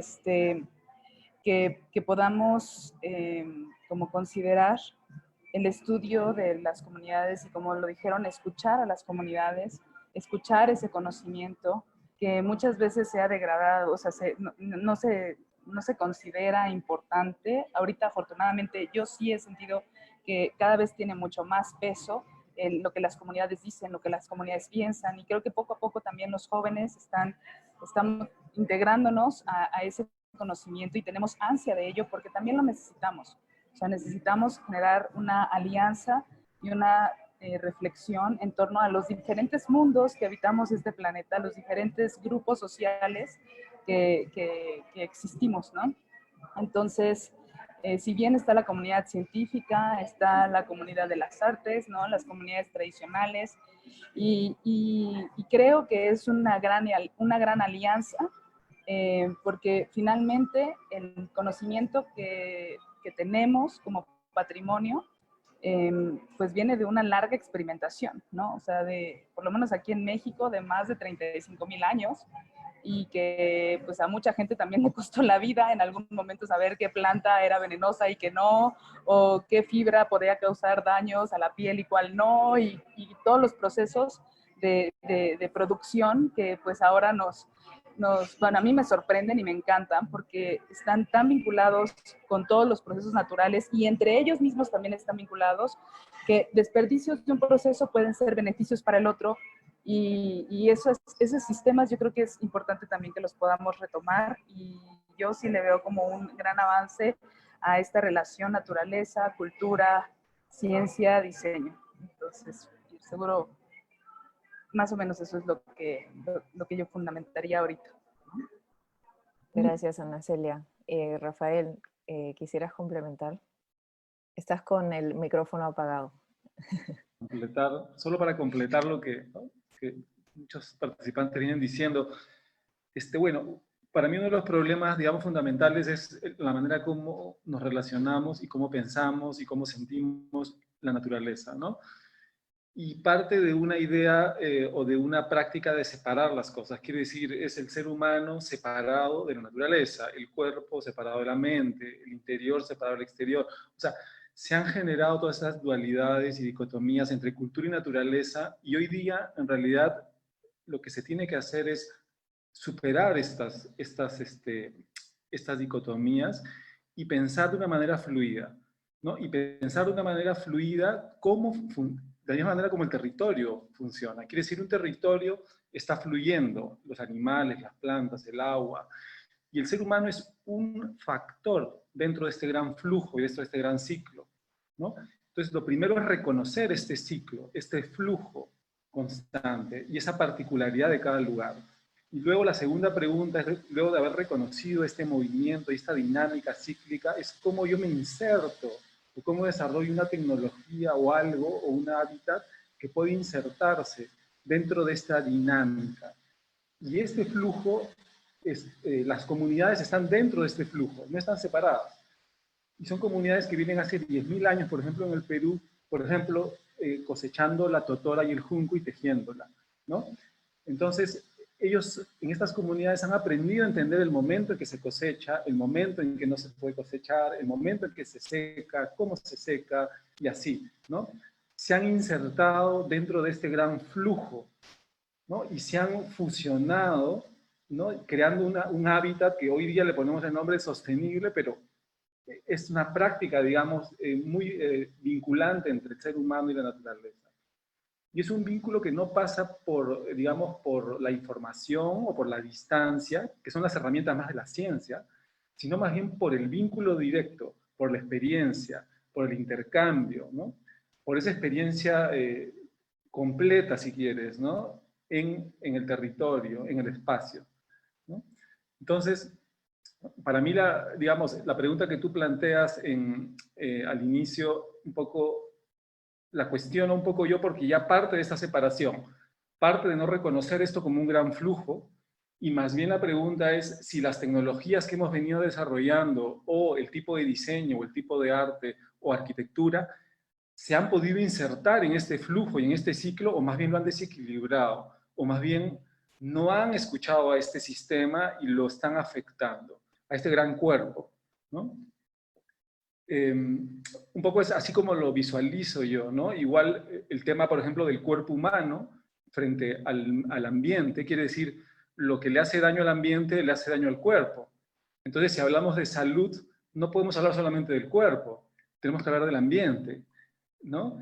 No están separadas las cosas. O sea, el aire que respiramos, el agua que tomamos, las vegetales que comemos, es un ciclo, están dentro de un ciclo. Pero si lo vamos a separar como hace, digamos, la ciencia o lo ha hecho, digamos, la tecnología, lo que vamos a ver son pequeñas ventanas de realidad, cuando en realidad todo es parte de un gran sistema dinámico que se está tratando de equilibrar, ¿no? Y lograr, digamos, una sostenibilidad, ¿no? A largo plazo, ¿no? Gracias, Rafael.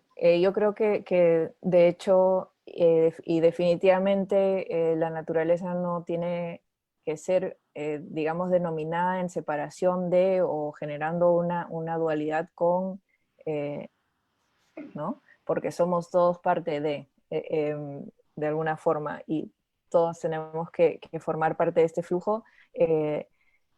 Entonces quería por ahí ligar, si alguien tuviera algo más que comentar, si no, más bien están comenzando a entrar algunas preguntas.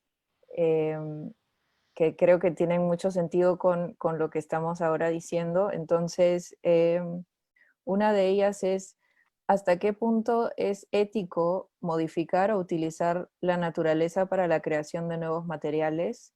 ¿Eso no implicaría afectar a la biodiversidad, las costumbres o culturas? Y de repente por ahí, no sé si Mariana quisieras comentar algo, porque desde la biología sintética hay alguna, como, hay conversación, controversia sobre ese tema, ¿no? Sí.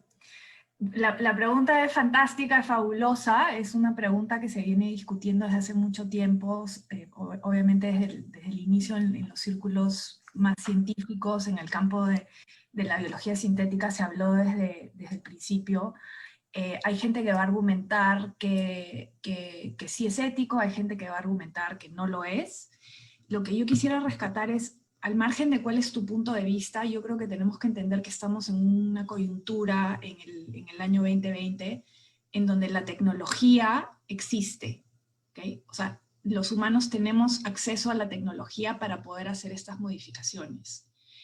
Y por ende, hay que tener la conversación, y hay que tener la conversación desde un punto de vista público, ¿no? Donde todos los interesados, los científicos, el ciudadano de a pie, las comunidades indígenas, los gobiernos, tienen una voz, ¿ok? Y aquí también entramos a un tema que a veces se politiza mucho, porque hablamos digamos, de consecuencias éticas sobre procesos científicos que a veces no entendemos bien.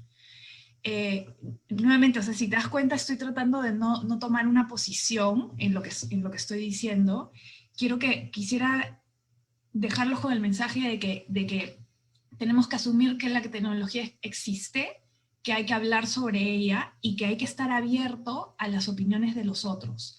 Porque creo que muchas veces nosotros abordamos estas discusiones desde puntos, desde los sentimientos más que desde el conocimiento. Por ejemplo, estoy a favor o en contra de las vacunas, estoy a favor o en contra de los organismos modificados genéticamente. O sea, esos son campos gigantescos de discusión y bueno, el tema de la apertura a la información, un poco también para rescatar lo que dijo Rafael, de que hay estas dicotomías de opinión, ¿no? Y yo lo que quisiera rescatar de este diálogo es que yo creo que todos nosotros que estamos acá y en general entendemos nuestros procesos, ya sea dentro del campo del arte o de la ciencia, como procesos iterativos, donde tú pasas por algo y haces ajustes y de ahí regresas y repites. Y digamos, en ese proceso hay que estar también muy consciente de cuáles son los sesgos personales de cada uno y estar abierto al feedback que te puede dar otras personas y otras comunidades. Y bueno, magnífica pregunta, imposible de responder en 3 minutos. Genial, gracias Mariana. Sí, de hecho tienes razón en que muchas veces simplemente negamos las posturas, digamos, duales, ¿no? En lugar de justamente empatizar o de repente tratar de explorarlas, ¿no? No sé si alguien más quisiera decir algo respecto a esta pregunta.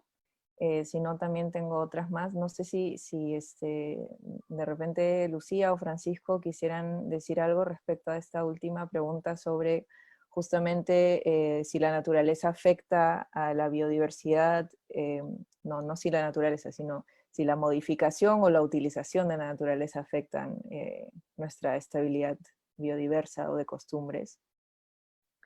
Sí, no sé, Sí. yo lo único que quería es, tomando un poco las palabras de Mariana, es pensar que todo es mucho más complejo y que uno no puede llegar y tomar postura, o sea, uno puede hacer lo que quiera, pero creo que no es productivo tomar postura rápidamente y emocionalmente, En el sentido que, no sé, uno dice, mira, estoy en contra de los organismos genéticamente modificados porque afectan la naturaleza, pero acepto que me operen del apéndice y me hagan un tajo y me la saquen, que también afecta a la naturaleza. Y entonces todo es más complejo. Creo que en torno a la biofabricación hay una especie de buenismo que es bien discutible también. O sea, yo con algo súper natural te puedo matar y con algo súper artificial te puedo sanar. El plástico es malo, la madera es buena. No sé, no creo en esas cosas. Creo que todo es mucho, mucho, mucho más complejo y creo que la cultura ya hace muchos años inició un proceso de transformación del mundo que es súper irreversible. O sea, en ese sentido, creo que deberíamos de ser humildes, cautelosos, no sé, solo pienso eso, que creo que hay mucho como respuesta media fácil y que es súper vacía al final. Creo que todo es mucho más complejo. Gracias, Francisco. Sí, de hecho, sí, a veces nos pegamos mucho a estas dualidades o incluso pensamos que claro, que algo sintético es necesariamente malo, o cuando dicen los químicos, ¿no? Sí, En realidad, el agua es un químico, Oye, finalmente. buena arquitectura, dicen la selva de cemento. Oye, ya, pero si la ciudad también puede ser buena, o sea, Exactamente. Justamente dentro de todo este desarrollo tan sofisticado, de repente podemos ahí rescatar y justamente ir hacia adelante con lo que hemos avanzado, o no avanzado, pero con lo que hemos hecho como especie. Lucía, ¿querías decir algo? Sí, quería comentar que estoy de acuerdo que es una buena pregunta y estoy de acuerdo con Mariana que hay que discutirla muchísimo, muchísimo tiempo y muchísimas veces porque cada vez va a traer nuevos puntos de vista y nuevas reflexiones, espero, ¿no? Pero creo que más allá de lo bueno y lo malo hay todo un espectro, un rango muy amplio entre las acciones y lo que podemos considerar como ético o no. Y creo que es común esta pregunta alrededor de biomateriales y de biología sintética. Y a mí siempre me sorprende porque no hay, esa misma pregunta se podría hacer para muchas otras decisiones humanas, como por ejemplo, ¿qué almorzaste hoy día? ¿No? Si mataste a la lechuga para ponerla en tu plato, o al pollo, ¿no? Entonces, ¿cómo o la ropa que usamos, la cantidad de energía que utilizamos en cualquier otro tipo de decisión diaria que tenemos? Entonces, creo que así como planteamos esa pregunta sobre la ética en nuestras relaciones con otras especies y con el entorno, para la fabricación creo que también hay que plantearnos esa misma pregunta para todas nuestras opciones en la vida diaria, ¿no? Y no para paralizarnos, porque puede, creo que ser paralizante, ¿no? Porque siempre vamos a encontrar que hay un impacto, pero sí para ser conscientes en cómo cuáles son las decisiones que tomamos y cuál es el impacto que tienen esas decisiones, ¿no? Es un balance constante, no es que lleguemos a un punto de sostenibilidad y ahí nos quedamos y somos buenas personas o buenos ciudadanos, sino que es una reflexión y es un trabajo siempre en movimiento, ¿no? Y constante. Gracias, Lucía. Ahí Ana Celia quiere también agregar algo.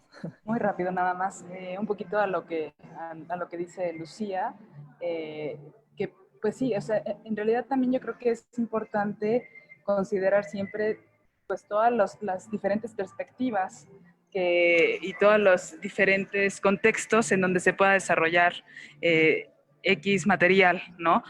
Todos los impactos o sea, como que es importante hacer todo un análisis de los impactos, tanto positivos como negativos, y también incluso sociales, ¿no? O sea, si vas a afectar a alguna comunidad, ya sea urbana o no urbana, o sea, ver realmente cuáles van a ser los factores que están implicando todo tu proyecto. Yo creo que por ahí también puede ir, o sea, el conocimiento, el realmente comprometerte con el conocimiento y responsabilizarte con lo que creas, es lo que yo creo que también puede dar una buena dirección a dicho proyecto.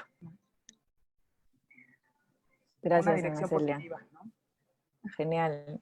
Sí, de hecho, también a veces sucede que por querer generar menos impacto, retornamos a técnicas o a prácticas anteriores o a usar cosas sumamente naturales y luego vemos que es sumamente impráctico o que ya no encaja y decimos, bueno, de repente por eso justamente la tecnología entró e hizo las cosas de otra forma, ¿no?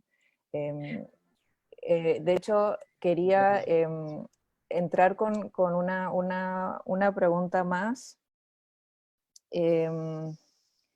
Todo lo creado por el hombre está inspirado en la naturaleza, lo podemos ver en el arte, ciencia, diseño y otras disciplinas, pero a pesar de esto el hombre la está destruyendo, se supone por estar mejor, entre comillas. ¿Creen que es importante ver de otra forma esta relación entre hombre y naturaleza en las políticas educativas, tener una posición más radical para enfrentar lo que se nos viene? Ahí de repente quisiera darle la palabra a Tomás. Y bueno, en realidad ya vamos a más o menos con esta pregunta ir haciendo comentarios ya acercándonos al cierre de este panel. Sí, bueno, primero creo que tal vez en el origen todo está inspirado por la naturaleza, pero actualmente no, porque hemos construido también nuestra propia realidad artificial. La línea recta, por ejemplo. Yo no la he visto en la naturaleza, no sé si alguno de ustedes lo ha visto alguna vez o lo ha medido, yo jamás, pero sí algo que está súper racionalizado, y el diseño de objetos, de espacios, en base a estructuras ortogonales principalmente. El 99,9% de los edificios que uno ve en la ciudad, la mesa en la cual estoy arriba, ¿no? Entonces ya empieza a construirse una realidad por sobre algo artificial. Y ahí creo entonces que ya nos estamos inspirando en base a la construcción de estas nuevas realidades. Ahora, dicho eso, creo que es oportuno empezar a pensar en nuevas interacciones que pueden generar los materiales, o sea, los objetos construidos a partir de nuevos materiales. Por ejemplo, el hecho de que tengamos elementos con superficies totalmente planas, totalmente suaves, por ejemplo. La falta de rugosidad, o la no rugosidad, tampoco no está mucho en la naturaleza. Entonces tal vez también es hora de que las mismas personas lo vayamos reconvirtiendo, ¿no? En empezar a entender que las nuevas tecnologías pueden convivir con las nuevas materialidades, construyendo esta nueva realidad, en cierto sentido. Ahora, y en específico, mira, siempre me gusta contar esto, pero estuve hace 2 o 3 años, una primera vez que me tocó visitar la escuela, haciendo una pasantía en la Escuela de Diseño en Tongji, en Shanghái, y estaba haciendo una clase a estudiantes de 2º año. Y resulta que fue un día a la tarde, y entre el día a la mañana fui con los directores de la escuela y los Fab Labs locales, y me llevaron a conocer un colegio que estaba construyendo la Universidad de Tongji, que estaba padrinando, que el colegio no diferenciaba por niveles, no diferenciaba por edad, y el colegio era un gran Fab Lab, un gran Biolab, un gran laboratorio de química y un gran laboratorio análogo. Y todo el colegio aprendía en base a Project-Based Learning, aprendizaje basado en proyectos. ¿Y qué es lo que se dieron cuenta los chinos? Y que los estudiantes que estaban ingresando al primer año de universidad no tenían el nivel que ellos esperaban para poder abordar los desafíos futuros que tenía el país, ¿no? China, ahí es bastante un poco más vertical la relación que se puede dar con nuestros países. Entonces, la pretensión de ellos es que a 5 años plazo, los estudiantes que ingresen al primer año tuvieran las capacidades de un estudiante actual de 4º o 5º año de la carrera de diseño. Entonces, los problemas van mucho más en la base, y hay que entender también que los desafíos culturales toman un tiempo, al igual como los tiempos biológicos, son un tiempo que hay que saber respetar y cuidar, y poder diseñar con ese tiempo. Entonces, ahí creo que todos los modelos de aprendizaje que podamos tener son más bien intervenciones de aprendizaje, porque el impacto de esos modelos es muy probable que no los veamos como los imaginamos, especulamos en un principio. Entonces, cada objeto de diseño debe que como tal, que cada objeto de diseño debe ir acompañado de un servicio para que ese objeto aparezca. Los cambios en los modelos educativos deben ser transformación a largo plazo. En específico, por ejemplo, en Puerto Williams nos dimos cuenta que a partir de la actividad del Fab Lab, empezó a llegar gente que no iba a fabricar, simplemente iba a conversar, y se empezó a crear un espacio cultural.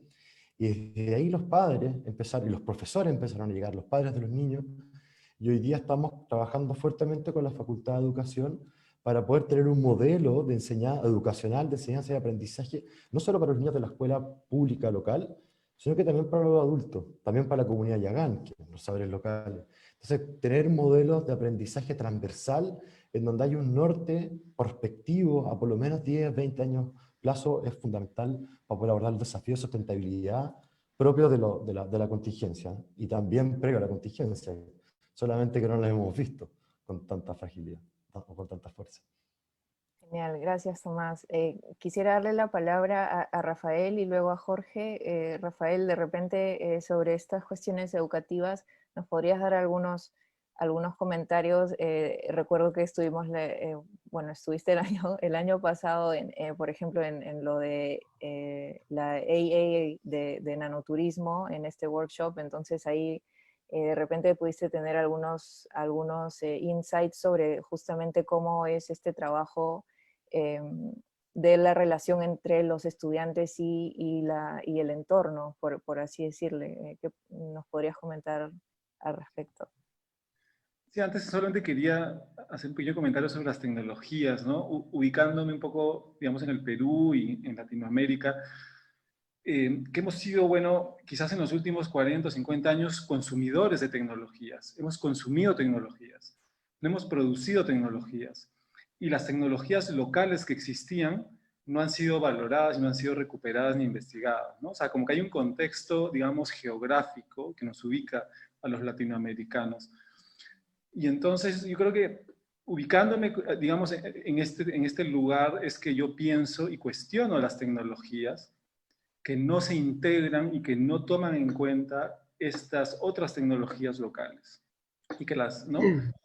Entonces, un poco, ese era un punto, digamos, de vista, y otro punto de vista que las tecnologías desarrolladas también en los últimos 50 años, muchas de esas tecnologías, no todas, por supuesto, pero muchas han generado un impacto muy negativo en el medio ambiente, en la alimentación y en muchos campos, ¿no? Y hoy día somos conscientes de eso. Entonces, el desarrollar una tecnología o el aplicar una tecnología, primero yo me pregunto quién la produce, dónde se produce, quién la consume y qué efectos genera a largo plazo. Son como las preguntas que yo me hago para plantear cualquier tecnología en realidad nueva. Y las tecnologías que ya existen en realidad y que se pueden revalorar, yo me preguntaría también, ¿no? ¿Cómo son esas tecnologías? ¿Qué impacto dejaron? ¿Cómo se relacionaron con su entorno, con sus comunidades, etcétera, ¿no? Porque muchas de las viejas tecnologías o tecnologías antiguas resulta que son más sostenibles o más cuidadosas que las tecnologías desarrolladas a veces en la contemporaneidad, ¿no? Entonces, bueno, eso es solamente para hablar sobre la tecnología.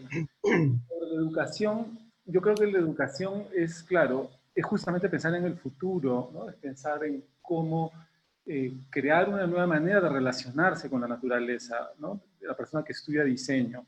Desde mi punto de vista, es importante la experiencia física, ¿no? Ahora por el tema justamente de esta pandemia, la experiencia física ha sido abolida, ha sido, ¿no?, casi prohibida. Entonces, esto para mí genera también un cuestionamiento, porque para tú experimentar el lugar, el ambiente, tienes que estar allí, ¿no? Tú no puedes ver una foto de una playa, o ver una foto de un río, o ver un video de un río, y no tiene nada que ver con la experiencia de estar ahí en el agua, o estar ahí en una selva. Son cosas totalmente distintas. Entonces, entender eso, ¿no? Que una cosa es la información, una cosa es los datos que estamos leyendo, y otra cosa es la experiencia, digamos, física en la realidad. Son dos cosas distintas, ¿no? Cuando uno experimenta imágenes o datos a través de una pantalla, uno puede acercarse hasta cierto punto a ciertas cosas. Y cuando uno experimenta con su cuerpo en los lugares, llega hasta otro también tipo de intercambio, ¿no? Entonces, lo que yo, bueno, siempre he pensado que la experiencia educativa debería vincular el cuerpo físico, ¿no?, los pensamientos, las emociones, la experiencia táctil, la experiencia del tiempo, ¿no?, la experiencia de los lugares, el diálogo con las comunidades locales, entender la diversidad cultural y natural de los lugares. Y un poco, bueno, en Moray, en este último taller que hicimos, esa fue un poco la idea, ¿no? Que los estudiantes primero escuchen al lugar, conversen con las comunidades, entiendan de dónde vienen los materiales, cómo se transforman, Y a partir de esta, digamos, escucha de los lugares es que uno puede plantear una intervención o una propuesta o una tecnología, ¿no? Pero parte de esta experiencia real y física en un contexto, digamos, social, natural, ¿no? Creo que eso sería lo más responsable, desde mi punto de vista. Genial. Muchas gracias, Rafael. Hablando también de estos temas de las comunidades locales, Jorge, yo me imagino que has tenido que reformular la manera en la que, porque me imagino que antes se dependía mucho de esta cuestión comunicación y presencia física, y viajar mucho a los diferentes lugares donde, bueno, donde tienen el árbol del caucho y donde viven las comunidades que extraen este caucho. Entonces no sé si pudieras comentar sobre este nuevo, digamos, esta nueva capa que se ha agregado en los últimos meses. Sí, sí, pero antes de hablar un poco de ese tema, me parece interesante lo que dice Rafael, porque recuerdo muy bien en los inicios, porque en los inicios del proyecto estuvimos mucho tiempo en selva, ¿no? En muchos lugares de la selva peruana. Y porque hay un tema de también conocer de qué manera trabajan esas comunidades, qué tipo de insumos utilizan, qué beneficio otorga. Y tengo que reconocer que también se trabajó con el Estado, Cernán, que es parte del Ministerio del Ambiente. Hicimos un trabajo de tres, ¿no? De Estado, empresa y comunidad, donde la comunidad desde su parte artesanal en bosque tenía una forma de trabajo, ¿no? Que se aprendió de eso, ¿no? De los ciclos del árbol, en qué momento es adecuado hacerlo, de qué cantidad es coherente sacar de látex, en qué épocas no se puede hacer. Entonces, es un trabajo que se hizo durante mucho tiempo en los inicios en selva, ¿no? Luego se dieron talleres, se crearon procesos, y esos procesos nos permiten en este momento de que hay pandemia poder trabajar a distancia, porque ya los procesos están planteados y siempre se pueden ir mejorando, ¿no? Y otra cosa interesante por el tema que me gustaría añadir, el caucho, bueno, el caucho tiene un tema histórico, ¿no? El tema de la fibra del caucho y todo este tema. Entonces, durante mucho tiempo se trabajó el caucho de manera muy local, y compitió mucho con el caucho sintético, que es lo que ahora abunda, pues, ¿no? El caucho de por sí no es un material biodegradable, ¿no? Es un material que su proceso cuando está fuera de uso, su proceso de degradación es muy largo y muy dañino, de acuerdo a cómo lo hagas. Entonces, actualmente existen estudios que están logrando hacer que el caucho sea biodegradable. El caucho de por sí se vulcaniza en caliente, ¿no? Por calor, por ser una vulcanización, pero hay procesos que son vulcanizaciones en frío, por ejemplo.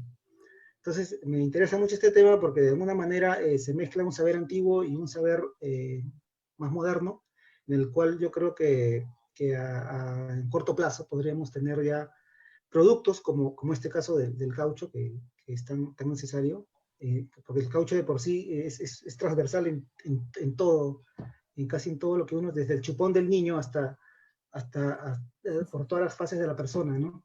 Entonces, lograr que el caucho sea un elemento que tenga biodegradabilidad me parece muy interesante, ¿no? Es un poco lo que quería aportar. Muchas gracias, Jorge. Bueno, en realidad ya se nos ha acabado en realidad el tiempo. Quisiera que cada uno pudiera muy puntualmente dar algunos comentarios de cierre, que obviamente yo sé que esto no se siente como un cierre porque recién estamos como calentando motores, pero sí, de repente sí de manera espontánea cada uno pudiera decir algo muy puntual. Y ya con eso podríamos cerrar el panel Diseño y Naturaleza. Bueno, rápidamente, nada más igual para ligar un poquito lo que se estaba comentando, creo que también es muy importante considerar la colaboración con todos los productores, ¿no? Con los productores locales que también tienen ese conocimiento.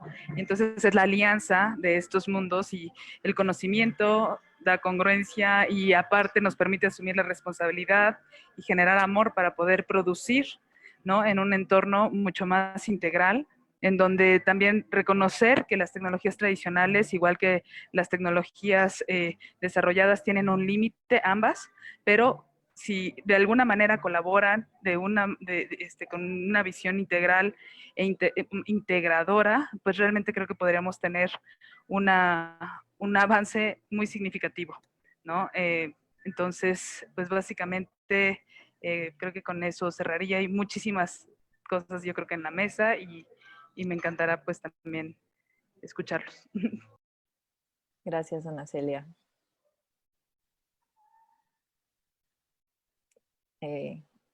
Espontáneo, así quien quiera mandarse.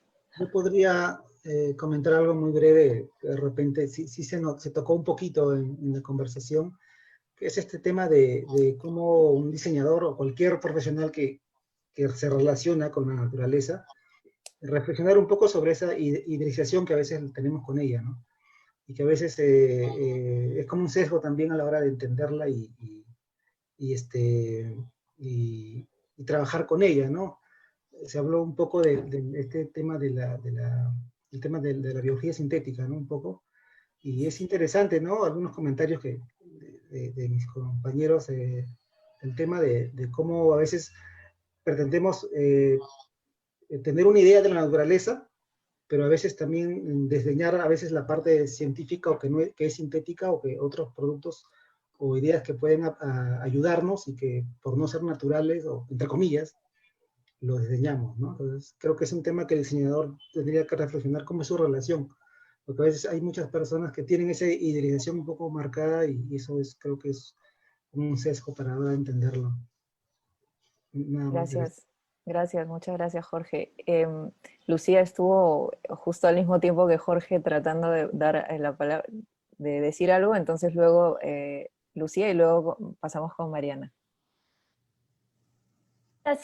Gracias otra vez por la invitación, Paula, y a todos por la conversación. Creo que yo cerraría diciendo o pensando que diseño y naturaleza no es solamente una conversación para diseñadores y científicos, sino también invitaría al público a pensar en el diseño no solamente que hacemos, sino en el diseño que recibimos. Y cómo somos participantes en sistemas y somos consumidores de objetos que vienen ya con una carga, digamos, con unas relaciones específicas y predeterminadas con la naturaleza y con el entorno. Entonces creo que esta pregunta de diseño y naturaleza es una pregunta para todos. Muchas gracias, Lucía. Mariana. Y yo quería decir que cuanto más he ido aprendiendo a lo largo de mi carrera en cosas muy científicas, muy particulares a, digamos, los puntos de estudio que tenía, más me doy cuenta que no sé nada. O sea, cuanto más te especializas en algo, más te vuelves consciente de la gran masa de situaciones y de temas vastos que hay sobre los que no tienes ni idea. Y para mí en particular, eso me hace ser una persona muy optimista. No sé, me parece que vivimos en un mundo maravilloso, donde las posibilidades son prácticamente interminables, pero lo que queda claro cada vez más para mí es que, o sea, solo no lo puedes hacer. Y creo que aquí es donde hay que tener, pues, esta apertura al diálogo, ¿no? Sobre todo a la crítica constructiva, para poder pasar por nuestro proceso de iteración y de siempre mejorar y de estar conscientes de los sesgos que tenemos, ¿no? Para no vivir en estos mundos polarizados. Y a la misma vez también tener fe en nuestro proceso. O sea, yo creo que un poco el camino se hace al andar y tienes que hacer, o sea, tienes lo que dijo Rafael en un momento de la diferencia entre experimentar algo y verlo, es completamente diferente. Entonces yo creo que es muy importante, sobre todo ahora donde tenemos acceso a tantas tecnologías, que mucho más útil de que si nos ponemos a discutir de que si son útiles o no son útiles es que tengamos pues que le hagamos frente a esto de una manera bastante optimista, con mucha apertura y conscientes de lo mucho que no sabemos y que podemos ganar a través de procesos multidisciplinarios con una serie de actores. Muchísimas gracias, Mariana. Si quisieran agregar algo. Sí, yo decir que el origen de la palabra naturaleza viene de natura, que es nacer, y no está asociada a los sistemas de la naturaleza o ecológicos, sino que están asociadas a los factores que hacen que las cosas nazcan. Eso quiere decir que el diseño como disciplina debe ser mucho más integrador y reconocer no solamente a nuestros agentes bióticos o medioambientales, sino también a los agentes sociales, culturales, políticos. Esa es la real naturaleza, ¿cierto? De entender todas esas variables que definen un objeto o un proceso de diseño y no seriamente en la naturaleza en sí misma. Sin embargo, la consecuencia natural de eso, valga la redundancia, debiese ser, ¿cierto?, en esa sustentabilidad, en esa ecología, ¿cierto?, de ser positiva, de poder construir. Entonces, pareciera ser que los procesos de diseño no tienen un origen, convencionales no tienen un origen que esté bien fundado. Entonces tenemos que volver a retomar eso dentro de los procesos de diseño y entender el diseño como una disciplina que integra distintos factores, que es capaz de combinar, que, que sabe leer, interpretar, pero a la vez que es capaz de reconocer esos pequeños patrones e indicaciones que hacen que las cosas aparezcan en algún determinado momento y que también diseñarlos, como diría Tony Fry, que estamos muy acostumbrados todos de diseñar las 3 dimensiones, pero nos olvidamos de diseñar con la 4ª dimensión, que es el tiempo. O sea, tanto como somos capaces de poder concebir un material, concebir una forma, tenemos que diseñar la manera en cómo muere, o cómo se transforma esa forma y ese material. Entonces, si no incorporamos esa 4ª dimensión, no vamos a estar hablando de la naturaleza. No vamos a estar hablando del acto de nacer, implica el acto de morir también. Entonces creo que el diseño, entendido como un proceso disipativo metaestable, que nunca es una cosa finita. Ahí creo que está una posible respuesta a la naturaleza, y para eso el diseño tiene que ser integrador y apuntar hacia ecologías, hacia esta mirada mucho más ecológica. Eso. Muchísimas gracias, Tomás. Rafael. Bueno, quiero agradecerte, ¿no?, por la invitación, y solo para terminar, decirle a los estudiantes, ¿no?, que si yo, digamos, regresara a la universidad, me enfocaría en entender, ¿no?, entender y experimentar los ecosistemas, cómo funcionan las plantas, los animales, los sistemas hídricos, tratar de acercarte a esto para, a partir de eso, plantear recién una propuesta. Siento que es el punto de partida. Primero vivimos un momento donde todo lo que es antropocéntrico es cuestionado. Quiere decir, nuestra mirada desde lo humano es cuestionada. Nosotros tenemos que mirar ahora desde la planta, desde el agua, desde la piedra, aprender a ver desde lo no humano, ¿no? Entonces, descentrar la mirada es una de las primeras, creo, como que tareas que yo haría, ¿no?, para un estudiante. Cómo mirar a tecnologías, por ejemplo, que vienen desarrollándose millones de años de una planta, ¿no? Mucho antes que aparezca el ser humano, las plantas estaban en la Tierra y han desarrollado tecnologías increíbles, ¿no? Tecnologías, ellas son tecnología, ¿no? Ver las plantas, ver los animales, ver la geología, ver estos movimientos, estas dinámicas, y a partir de eso comenzar a tratar de yo como ser humano plantear una intervención, ¿no? Un poco esa visión es la que yo compartiría, ¿no?, con un estudiante. ¿Sí? Muchas gracias, Rafael, y muchísimas gracias, Lucía, Ana Celia, Mariana, Tomás, Rafael, Jorge, y también Francisco, que creo que se le ha ido la conexión, pero que de todas maneras tenemos muy presentes sus comentarios. Creo que este panel ha servido mucho para poner en mapa algunas consideraciones que tenemos que tener a la hora de abordar este tema que le estamos llamando naturaleza, si bien es súper amplio este término. Por un lado, considerar las polarizaciones que pueden haber, por otro lado, las cuestiones respecto a la tecnología y cómo nos posicionamos frente a ella, la naturaleza como colega, también como referente, como insumo, y también estas cuestiones que mencionaba Tomás, que me parecen súper importantes, de nacer, morir, porque todos los objetos queremos que sean lo más durables posibles, porque queremos que duren con nosotros, pero de repente podemos pensarlo de otra manera. Y bueno, por último, lo que se mencionó mucho de las comunidades y de la importancia de este diálogo constante con las comunidades y las especificidades locales, culturales y biológicas.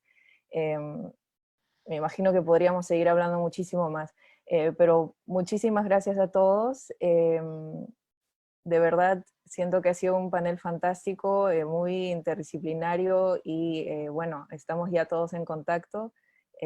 Muchas gracias por ser parte del CADI 2020. Gracias. Muchas gracias. Gracias a ti, Paula, muchas y a todo el equipo gracias. detrás.